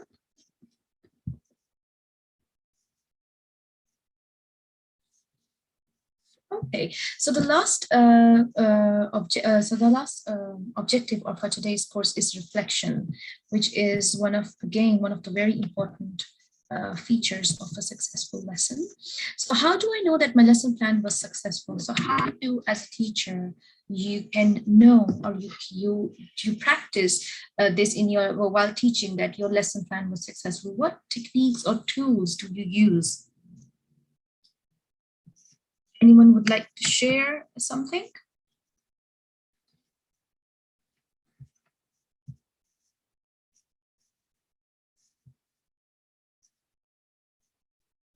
Okay, so you can use the self-evaluation checklist, which can be through classroom cultural questions, planning and preparing questions, and instruction check questions. So this is how you can evaluate yourself after the lesson, that a quiz, worksheet, all are technical and helpful, okay? So your self-evaluation, the best way is to, because now we have virtual lessons, so you have your recording, you can watch the recording of yourself as a teacher to see how to spot your strengths and weaknesses, which things have you done excellently, which things went wrong, which things could you have done much like in a more better and appropriate way. So you can watch yourself, the video, a recorded session of yourself, to see the strengths and weaknesses, and also you can ask one of your colleagues to observe your lesson and attend or watch your lesson, and then they can provide you the feedback. Also, you can give them this checklist. If you can have a self-evaluation checklist, you can give it to them and tell them that they can evaluate you based on these on this checklist and give you the feedback. This helps you a lot to learn. Also, you can observe another teacher's lesson to see that how she is teaching, what techniques, what method she is using and adopting. So this can also help you to improve and evaluate yourself, because sometimes peer observation, yes, is one of the best things to see that what things you're doing the best, which things you're lagging behind, and which things you could have done much more better, because you sometimes get ideas from your colleagues, from your peers, to teach a lesson. So this self-evaluation is something very important, which helps you to groom and learn. Okay. And the last thing is my improvement plan. Define a goal. So this should be your plan when you are when you're writing your lesson plan and getting into the lesson. Define a goal. What do I want to improve? Action plan. What steps will I take to achieve my goal? So what steps do you think you will be taking or you will be doing to achieve your objective? And evaluation. How will I assess and measure my improvement? So the tech tools for lesson planning, this is one of the tools which Mr. David, after the session, will be talking about, which is called Hyperdocs, will show us how it's a unique tool to plan your lessons based on your own goals and students' academic level. So This is a QR code for free resources for BOPPPS lesson plan template, how to plan lessons like a pro. There's an ebook and self-evaluation checklist. So when you click on, when you scan this QR code, you can get these free resources and much more. So I'm going to also share the link for this free resources in the chat box. And after that, I'll show you the code again so that you can scan it. So here, I'm sharing the link in the chat box of the free resources, and I'm also showing you again the QR code for those who can scan the code.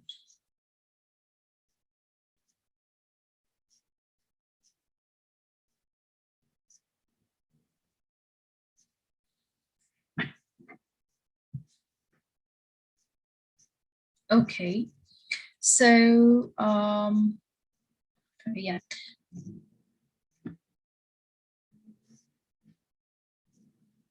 Okay, I'll show you. Okay, so I'm going to share my screen and I will show you. When you scan the QR code or you click on the link, this is what you can see. So this is the reflection, the self-evaluation checklist.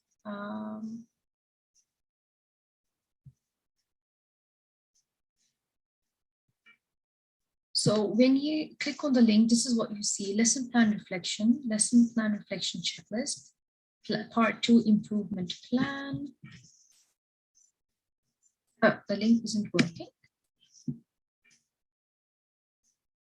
So this is the lesson plan reflection checklist, where the criteria is classroom culture, where the students, were the students the center of the classroom discussion? Was your lesson was it a student centered? Did the students interact well with each other? Did the students feel comfortable? Was I happy teaching this lesson? Did the students work well? So you can have this checklist, you can download it after accessing this link. Planning and prepping, instruction checking. So you have a good detailed checklist to evaluate yourself. And then the lesson plan and implementation reflection analysis. This is also a good article you can read about, and you can understand questions to consider in your reflection. So the analysis, general questions to consider in your analysis when you analyze your own lesson after giving the lesson, and questions to consider specific to differentiated instructions.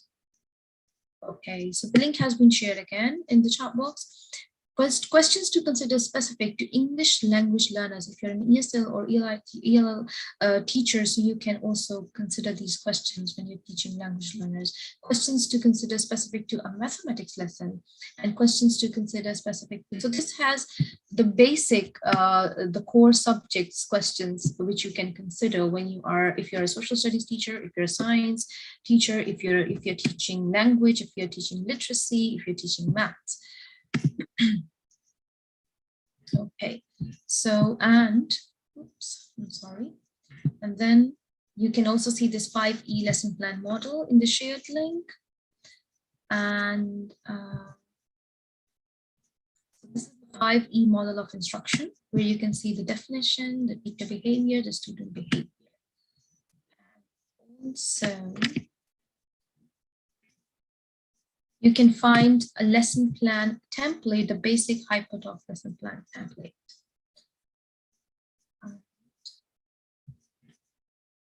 Okay, so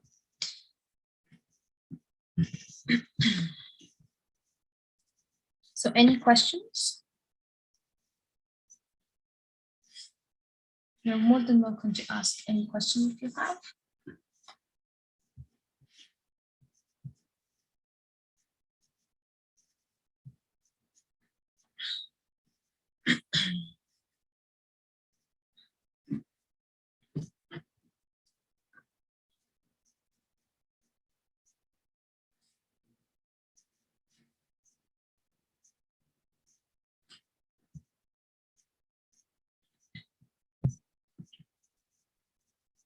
Okay, thank you everyone for listening for me for more than 1.5 hours.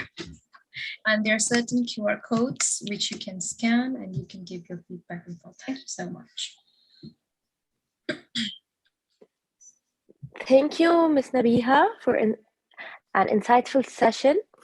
And now, Mr. David will show us how Hyperdocs can be an effective tool in digital lesson planning. But first, allow me to introduce Mr. David. Mr. David has spent over a decade working with students and teachers in the K-12 education system in both the United States and Spain. His passion is to build a creative confidence in his learners through inquiry methods like design thinking. His current role at the American School of Madrid is to assist with the integration of the latest technologies into modern pedagogical practices. He is the director of development for Hyperdocs.co. Thank you, Mr. David, for joining us today. You can take it from here.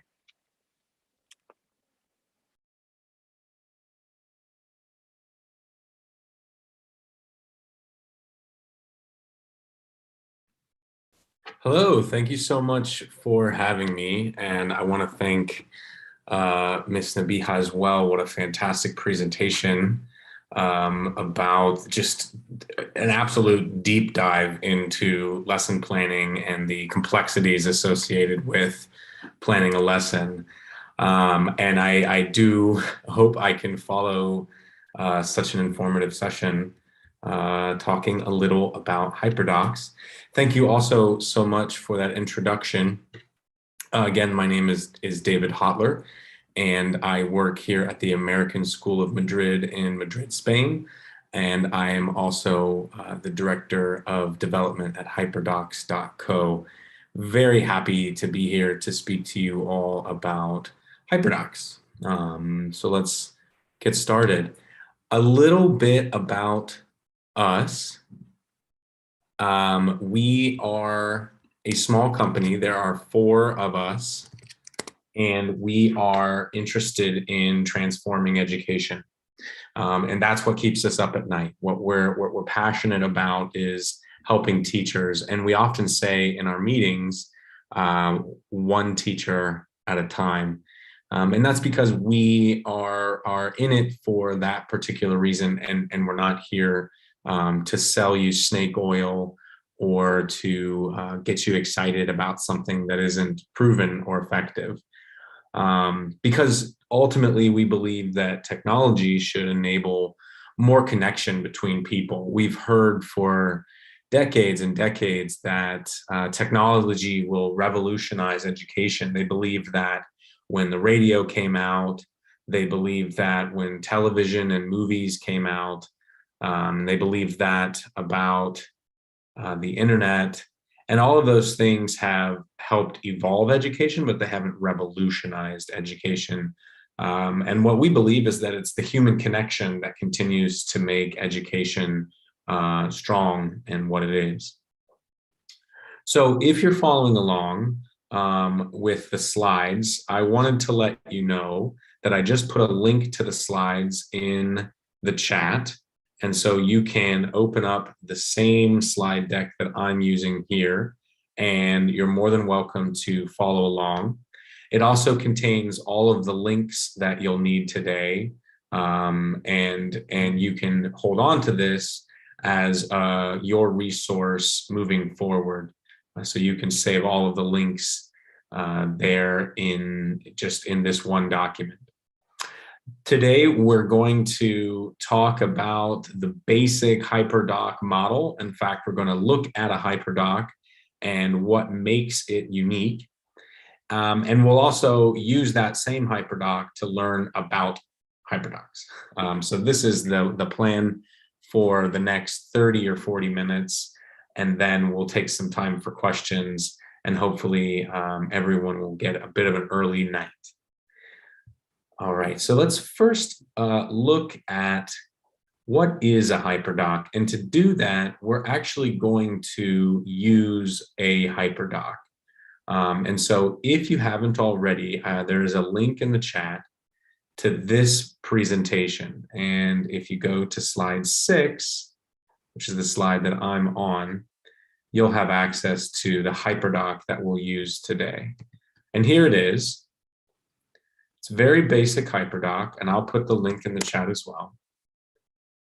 And we're going to start in the very first section, the Explore section. So just as if you all were a group of my students, which for the next 40 minutes you are, I would start my lesson with, as we learned earlier, an engaging, bridging activity that's going to get you excited about the lesson. And so I'm going to give everyone about 5 minutes, and I'm going to give you a choice. You won't have enough time to do everything, but there are 3 options here.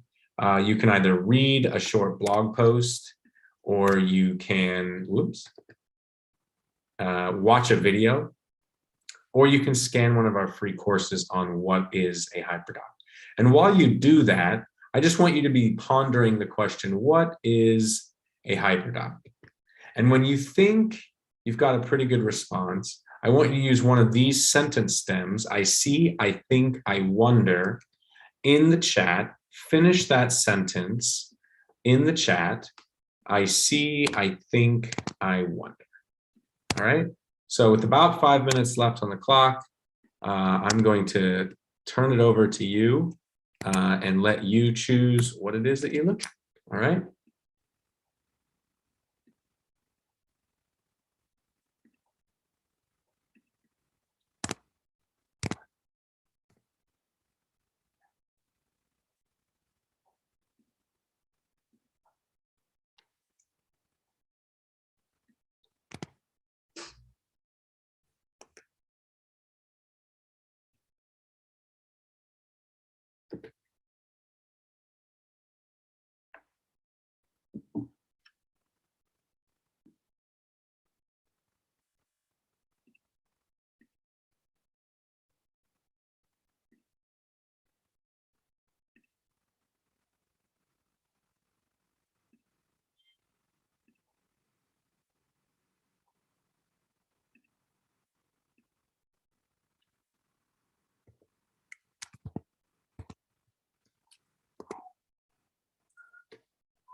So we have about 1 minute left on the clock, and I'm seeing them roll in. I wonder how to make a lesson plan using them. I think it's to connect or link documents and media files. Very good. What other wonderings do you have? What maybe are you noticing? Do you see We've seen some great lessons already tonight. So perhaps you might be thinking about something else that you're wondering or that you're thinking about. Please do share.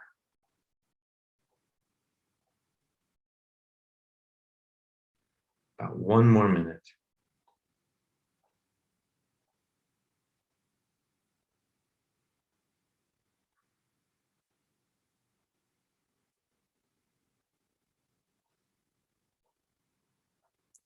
Well, as those wonderings come to you, please do feel that you can put them into the chat and we will address them soon. So what I'd like to hear from you next is, how do you learn best? Very good question. I wonder if it suits your classes too, and I'm hoping that this will be something that you try here soon. So let's shift gears a little. I think Hyperdocs is a document. Good. We will define Hyperdocs in just a moment. That's coming right up. How is it that you would say you learn best? Perhaps you are a visual learner, or you prefer to have an example, or you can work with your hands. But thinking about how it is that you learn, how do you learn best? And I see here, I wonder how to make lesson planning less time consuming. That's wonderful. That is definitely what Hyperdocs can do for you. Great. So I'm hearing folks say that they're interested in using Hyperdocs. They're wondering a little bit about, is it hard? And I'm hoping to demystify that for you. Good. Why Hyperdocs in the first place? And we'll talk about that in a moment as well. I'm seeing some folks say that they're hands-on learner. They are visual. They like to see things done in front of them. And then they like to do it themselves. Visual, creative learner.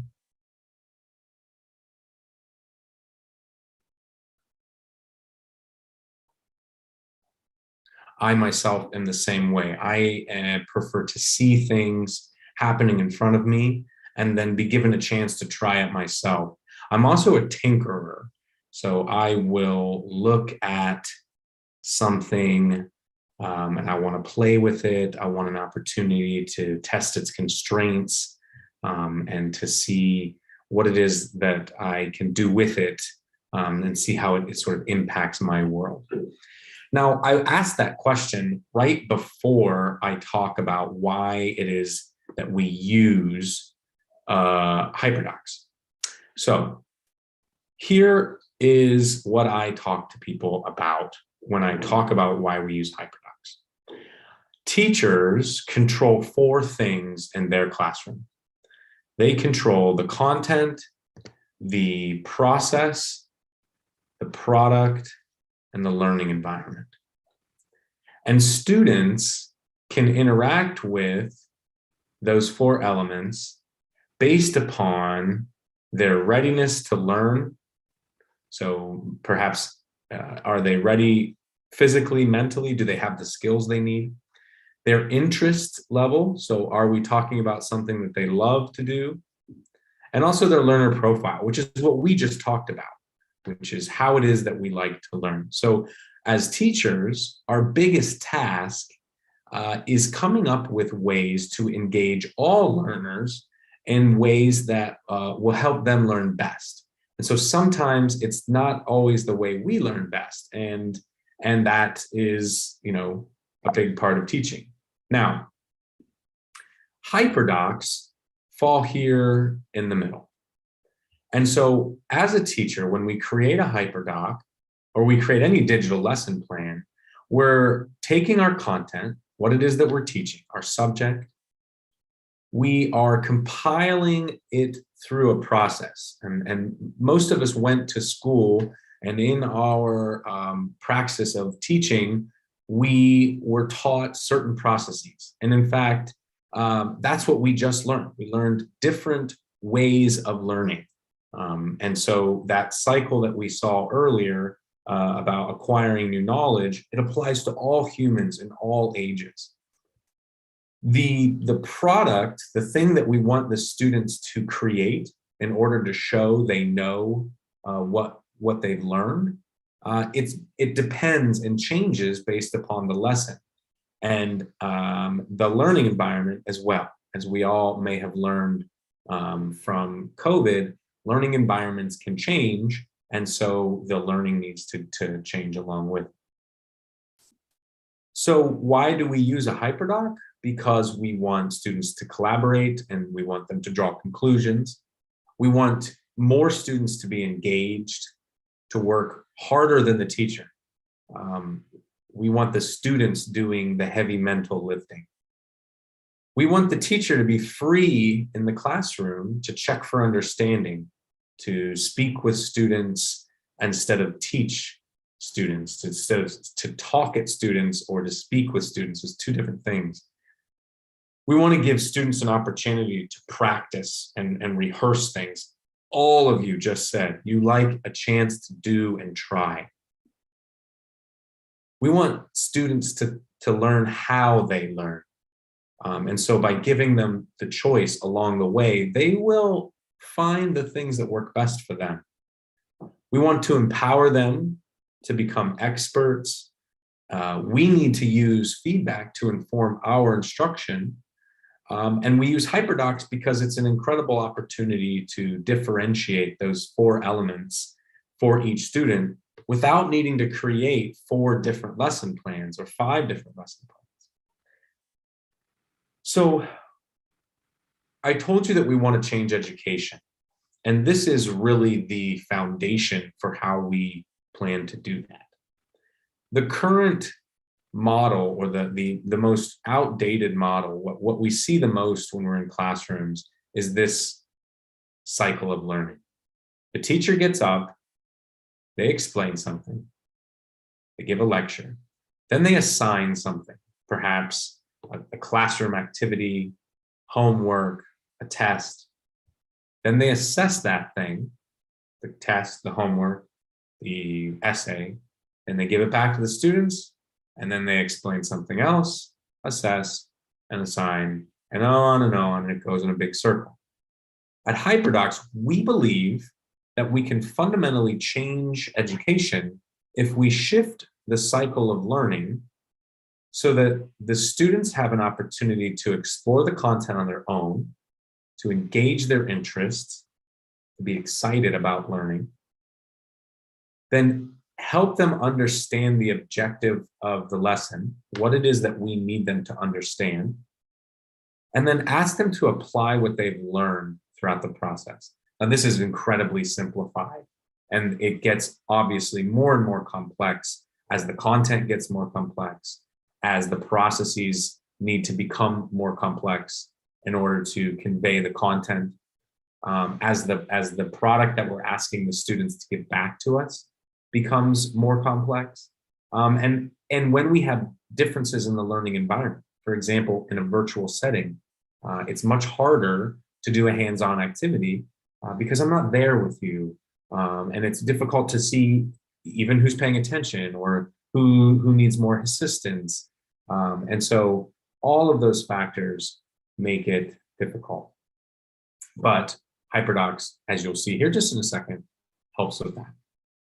So anytime we're talking about Hyperdocs, I have to take a step backward and talk about what most people assume is a Hyperdoc, which is a document with links to a variety of media. So someone even put this in the chat when they said, I think Hyperdocs is that connection between the document and the stuff. And you're pretty right. And that media is about a given topic, and it's designed for students to consume information. At Hyperdocs, we call this a multimedia text set. And that just means it's a document with links on it. It's not a Hyperdoc yet. So let's break that down. A doc, so this could be a Google Doc, a Microsoft Word document, a website, a PDF, a Canva JPEG, with links to a variety of media. So we saw this in the Hyperdoc that I gave you, which was a Google document. There was a video, there was a blog post, There is a course, so there's things to read, but it also had photos. We might give the students GIFs or memes, maps, tables of data, a podcast, right? A variety of media, because our students need the different varieties based on their interests and their learning profile on a particular topic. In the case today, it's what is a hyperdoc, to consume. The issue here is this last little piece, and this is what differentiates between a hyperdoc and just a document with links, a multimedia text set. It's a one-way street. There's no expectation on the student's end to show what they know, to apply their learning. So when we create a hyperdoc, we have the same initial definition. It's a digital lesson with links to a variety of media on a given topic for students to consume, and it includes one or more of opportunities for students to connect beyond the classroom, to collaborate, to create something, to share their learning or their journey, their process, to reflect, and or to extend their learning. This piece at the bottom is what makes something a hyperdoc. Putting something in Google Drive does not make it a hyperdoc. Downloading something off the internet doesn't mean that it's a hyperdoc. A digital lesson plan with links to a variety of media that includes one or more opportunities for students to show what they know, to connect, to collaborate, and to further engage, that's a hyperdoc. And that's really what I want you to take away today from this whole thing, is that you probably have used, seen, or maybe even created your own hyperdoc and perhaps not even known, because hyperdocs are an idea, a methodology for digital lesson design. So let's break it down really quickly. The first thing is that we want to shift that cycle of learning. So you can see that the hyperdoc we're using here today, I've just taken a screenshot. It has our 4 sections. And I remember someone earlier saying that one of the advantages of lesson planning is that they have better time management. And I agree that we can even hold ourselves to these times and ask the students to hold us to them as well. So here's the shift. We start by engaging the students and asking them to explore the content. Then we have discussion and some clarification of what you needed to do to further show then what you know. We'll get to the apply section in a minute. We've got content. So now we're going to look at the 4 things teachers control. Content. Here, these are the main sources of content. They're in Explore. This is a very simple hyperdoc lesson. We also have what I'm saying to you right now. And we have a graphic down at the bottom that we'll use in a moment with our reflection. So this is the main content today. You can see that we're appealing to visual learners, to auditorial learners, to people who like to read. So we have a little bit of something for everyone. There's our differentiation. We also are engaging the learner profile, interests, and their readiness because we're giving them different media tools in forms that they're used to. Students know what this logo is, right? They know that this means this is going to be a video. They probably know this is going to be for reading, right? We've given them graphics that are simple to read and understand because we want all students to succeed. We have process built right in. So the pedagogy, the 4 things that we control, they're built right into this document. We start at the top with Explore, we work our way to the bottom, we follow the instructions. There's even times when we're going to click away from the document and go to a new document and share, just like in the previous presentation we saw. That was basically a hyperdoc, right? We're asking you to engage, to prove, to show that you understand. And then we're going to use what you say back to us to inform the next lesson. There's product.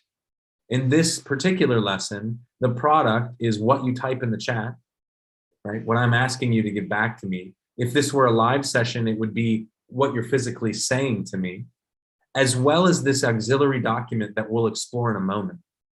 But this hyperdoc that we're using is the main hub. Now, I have seen many hyperdocs that engage the learner right on the hyperdoc. And these reflection sections are built right into the Hyperdoc. But that's dependent upon the learner, the learning environment. Sometimes that works and sometimes that doesn't. And that's something you need to determine. Now, when I'm asking you in the product, I can engage more interests and learner profiles and your readiness by including more ways for you to show the things that you know. And so I could perhaps show you how to use text to speech. Maybe you're not a strong typer, but you can speak it out. Or perhaps we don't share the same language. And so you can use a dictation tool in Google Docs to speak whatever language you like and then translate it into the language the teacher does speak. We can use Flipgrid. I know Teacher Jen has an upcoming webinar about Flipgrid, and I saw someone mention in the chat. Flipgrid is a phenomenal way to engage other types of learner profiles. Perhaps your students aren't typing as quickly as you need to get their response, or they're not putting their thoughts together the way they should. And the point of the lesson isn't to learn writing, it's to learn engineering. And so let's forget about the writing for a second and make a video instead. Or you pick, right? Because we want everyone to feel like they are being asked to do something they can do in order to show they know what they've learned. And then the last thing that teacher controls is the learning environment. And for many of us, we're using many tools within our learning environment. Oftentimes we're using a learning management system like Google Classroom or Moodle or Schoology or Blackboard. One of the great things about a Hyperdoc is that it's platform and device agnostic. If you want to use Microsoft 365 and make a Word document and share it on Moodle, you still have a Hyperdoc. And if you want to use a PDF with links inside of it and share it on Blackboard, you're still using a Hyperdoc.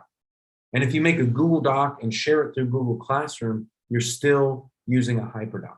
So the connection that the Hyperdoc has to the learning environment you're already using is important. And this is where we tell teachers that this is supposed to be a time-saving thing.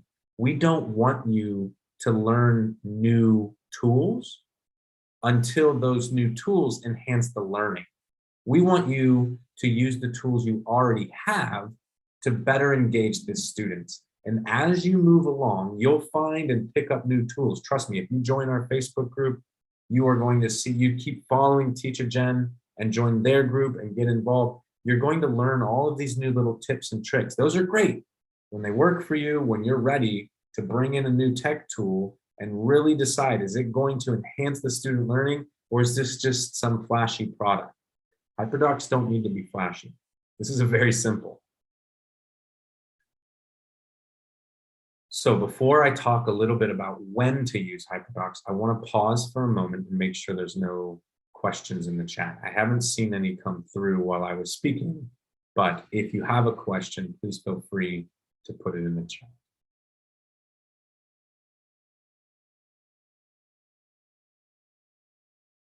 And quickly, while you're typing, the dictation tool that I'm using at the bottom is also another great way to engage all of our learners. If you have a language learner in your classroom whose second language is the language you're teaching in, using a dictation tool like the one that's built right into Google Slides is a fantastic way to make sure that what you're saying is conveyed. And so giving the opportunity to read my words in addition to listening to my words just reaches more learners. And all I had to do was turn it on. Okay, great. I'm going to minimize the chat. It doesn't look like there's many questions coming through, and that's fine. Okay. So now I am going to ask you for some more participation. Using the Hyperdoc, there is a task in the Explain section. This is where we're going to reimagine a time when we were teaching and something didn't go so well. I'm going to make a few of these boxes. I'm just changing things on the fly here because it's very easy to do. Inside of this document, take a moment to reflect. Think about a time in the red box that a lesson didn't go so well. And then in the green box, reimagine that lesson, but using a hyperdoc. How might a hyperdoc have made that lesson better? Or perhaps fixed the issue of why you think it wasn't a successful lesson. And we're going to take about 5 minutes. So take your time.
All right, let's check in.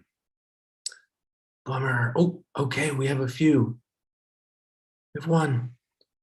It's been a long evening, I know, and so I understand that some folks might prefer to just tune in and read some reflection. And I see a few folks typing. I love it. So we'll give them a chance to continue going.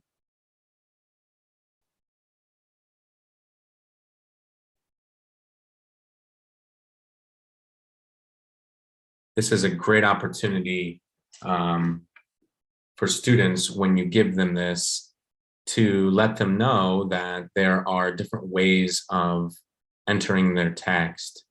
And so when I'm inside the document, I can actually turn on voice typing. And so instead of manually typing, I can click to hold and I can just speak right into the computer and it will do the typing for me, period. And so if I'm not a strong typer, but I definitely know what I'm saying, I can use this tool to quickly type out my answer. And then I can go back because it's not perfect and I can fix my response. So another easy tool that students can use. And again, to turn that on, I went to tools, voice typing. Pretty fun stuff.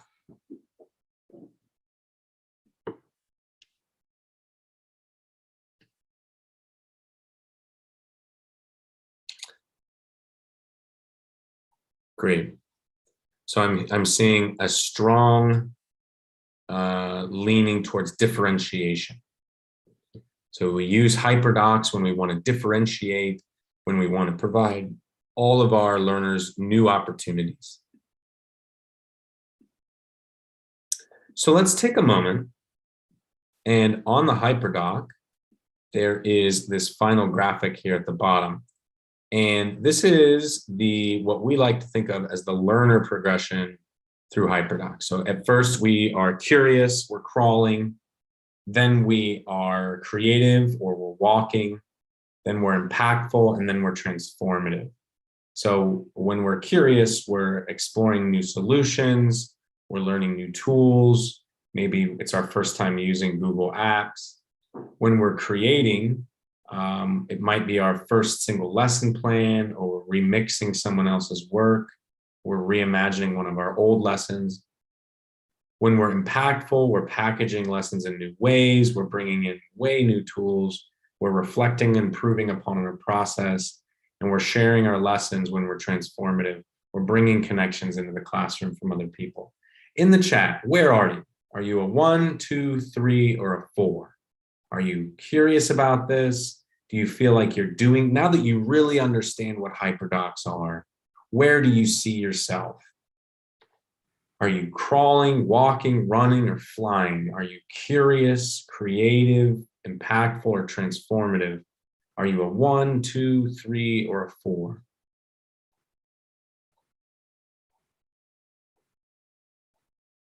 All right.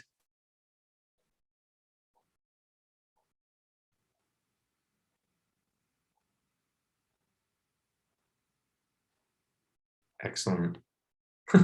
We have everyone here.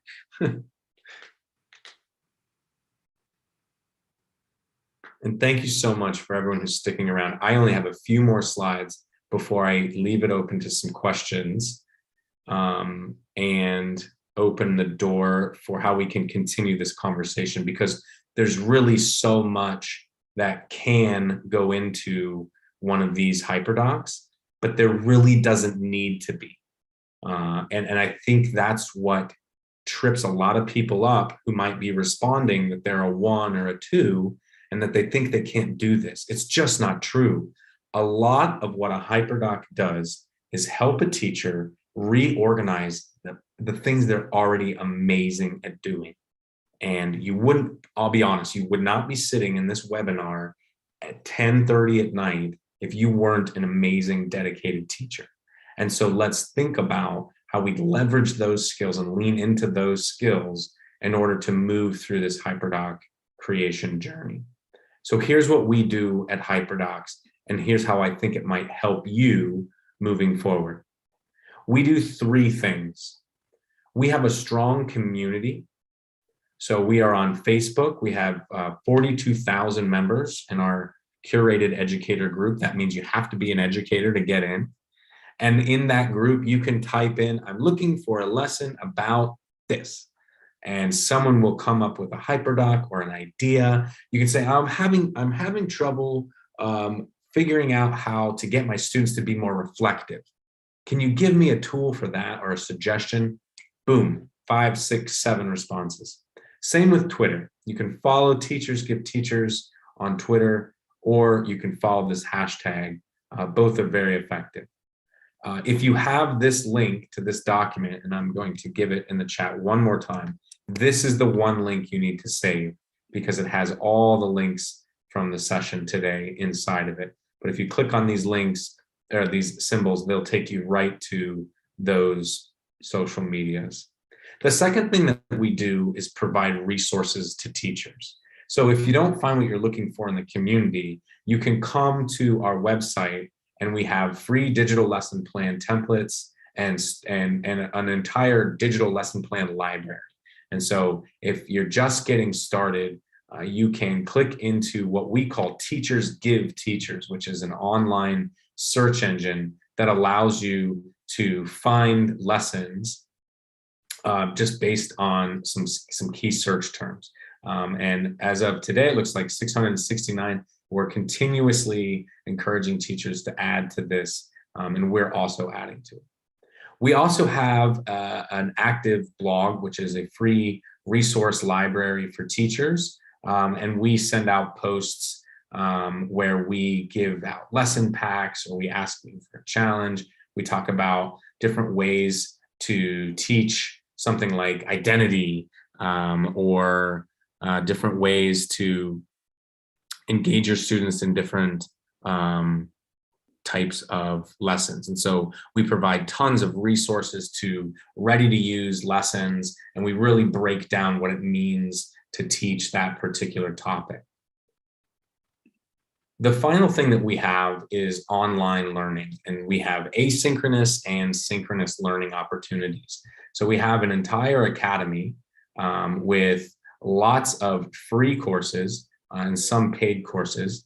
And these will most likely be a lot of the questions you have if you are answering with the number 1. So where can I find Hyperdocs? What is a Hyperdoc? What does it mean to teach with that multimedia text sets? How do I build confidence if I'm still remote?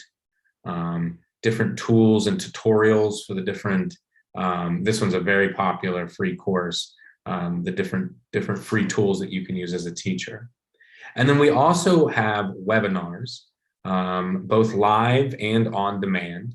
And so we have webinars that dive deeper into these particular topics, like multimedia text sets, the building blocks of Hyperdocs, so how we go through each section, what we put in these particular sections, and each one of these is about an hour long. Sometimes they're live, and sometimes if they're not live, you can just watch the recording. If you're an instructional leader, a technology coach, an admin, we have a Hyperdoc webinar for you. We have a Hyperdoc webinar all about universal design for learning. So how do we really reach all of our students? And then lastly, we have social emotional learning. How do we teach social emotional learning with Hyperdocs? And then the final is a writing workshop, teaching writing specifically using Hyperdocs. And so, like I said, folks, all the links that you need are right here in this document. To get to the blog, you can use slide 32 right here under resources, the free teacher resources. The blog post that I showed was teaching identity, and I'll put that in the chat as well. And then those are our learning opportunities on our website. So I want to thank you all so much for the opportunity to speak with you tonight, today, wherever it is that you are. If you have any questions, concerns, you would like a deeper dive, or you want to jump on a call, you can email me anytime, david@hyperdocs.co, and I would be happy to get back with you or link you up with the right person to answer your questions. Myself and the 3 co-founders, Lisa, Kelly, and Sarah, who originally wrote a book, are also on that email. And so we will gladly answer your questions or get back to you. And if there aren't any questions in the chat, or you don't want to come on, I have said everything that I plan to say tonight. And unless someone from Teach-A-Gen would like to say some final words, I am going to be quiet and just wait for any questions that might come in. But otherwise, I appreciate your time this evening being here.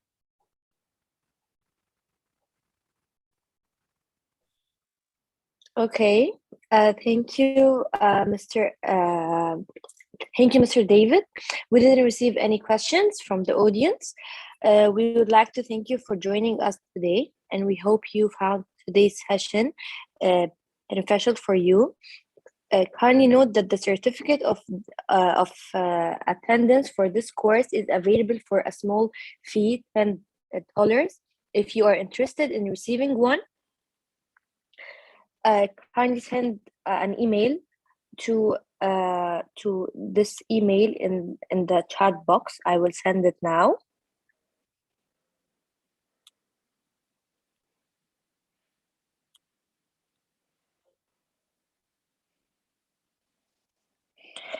Maximum by December 16th to receive your certificate. Payment details will be shared with you shortly. The certificates will be sent within a week from today. Don't forget to follow us on Facebook, Twitter, Instagram, and LinkedIn to know about our upcoming events and offers. Thanks again and have a lovely evening. Thank you all. Thank you, Mr. David, and thank you, Ms. Nabiha.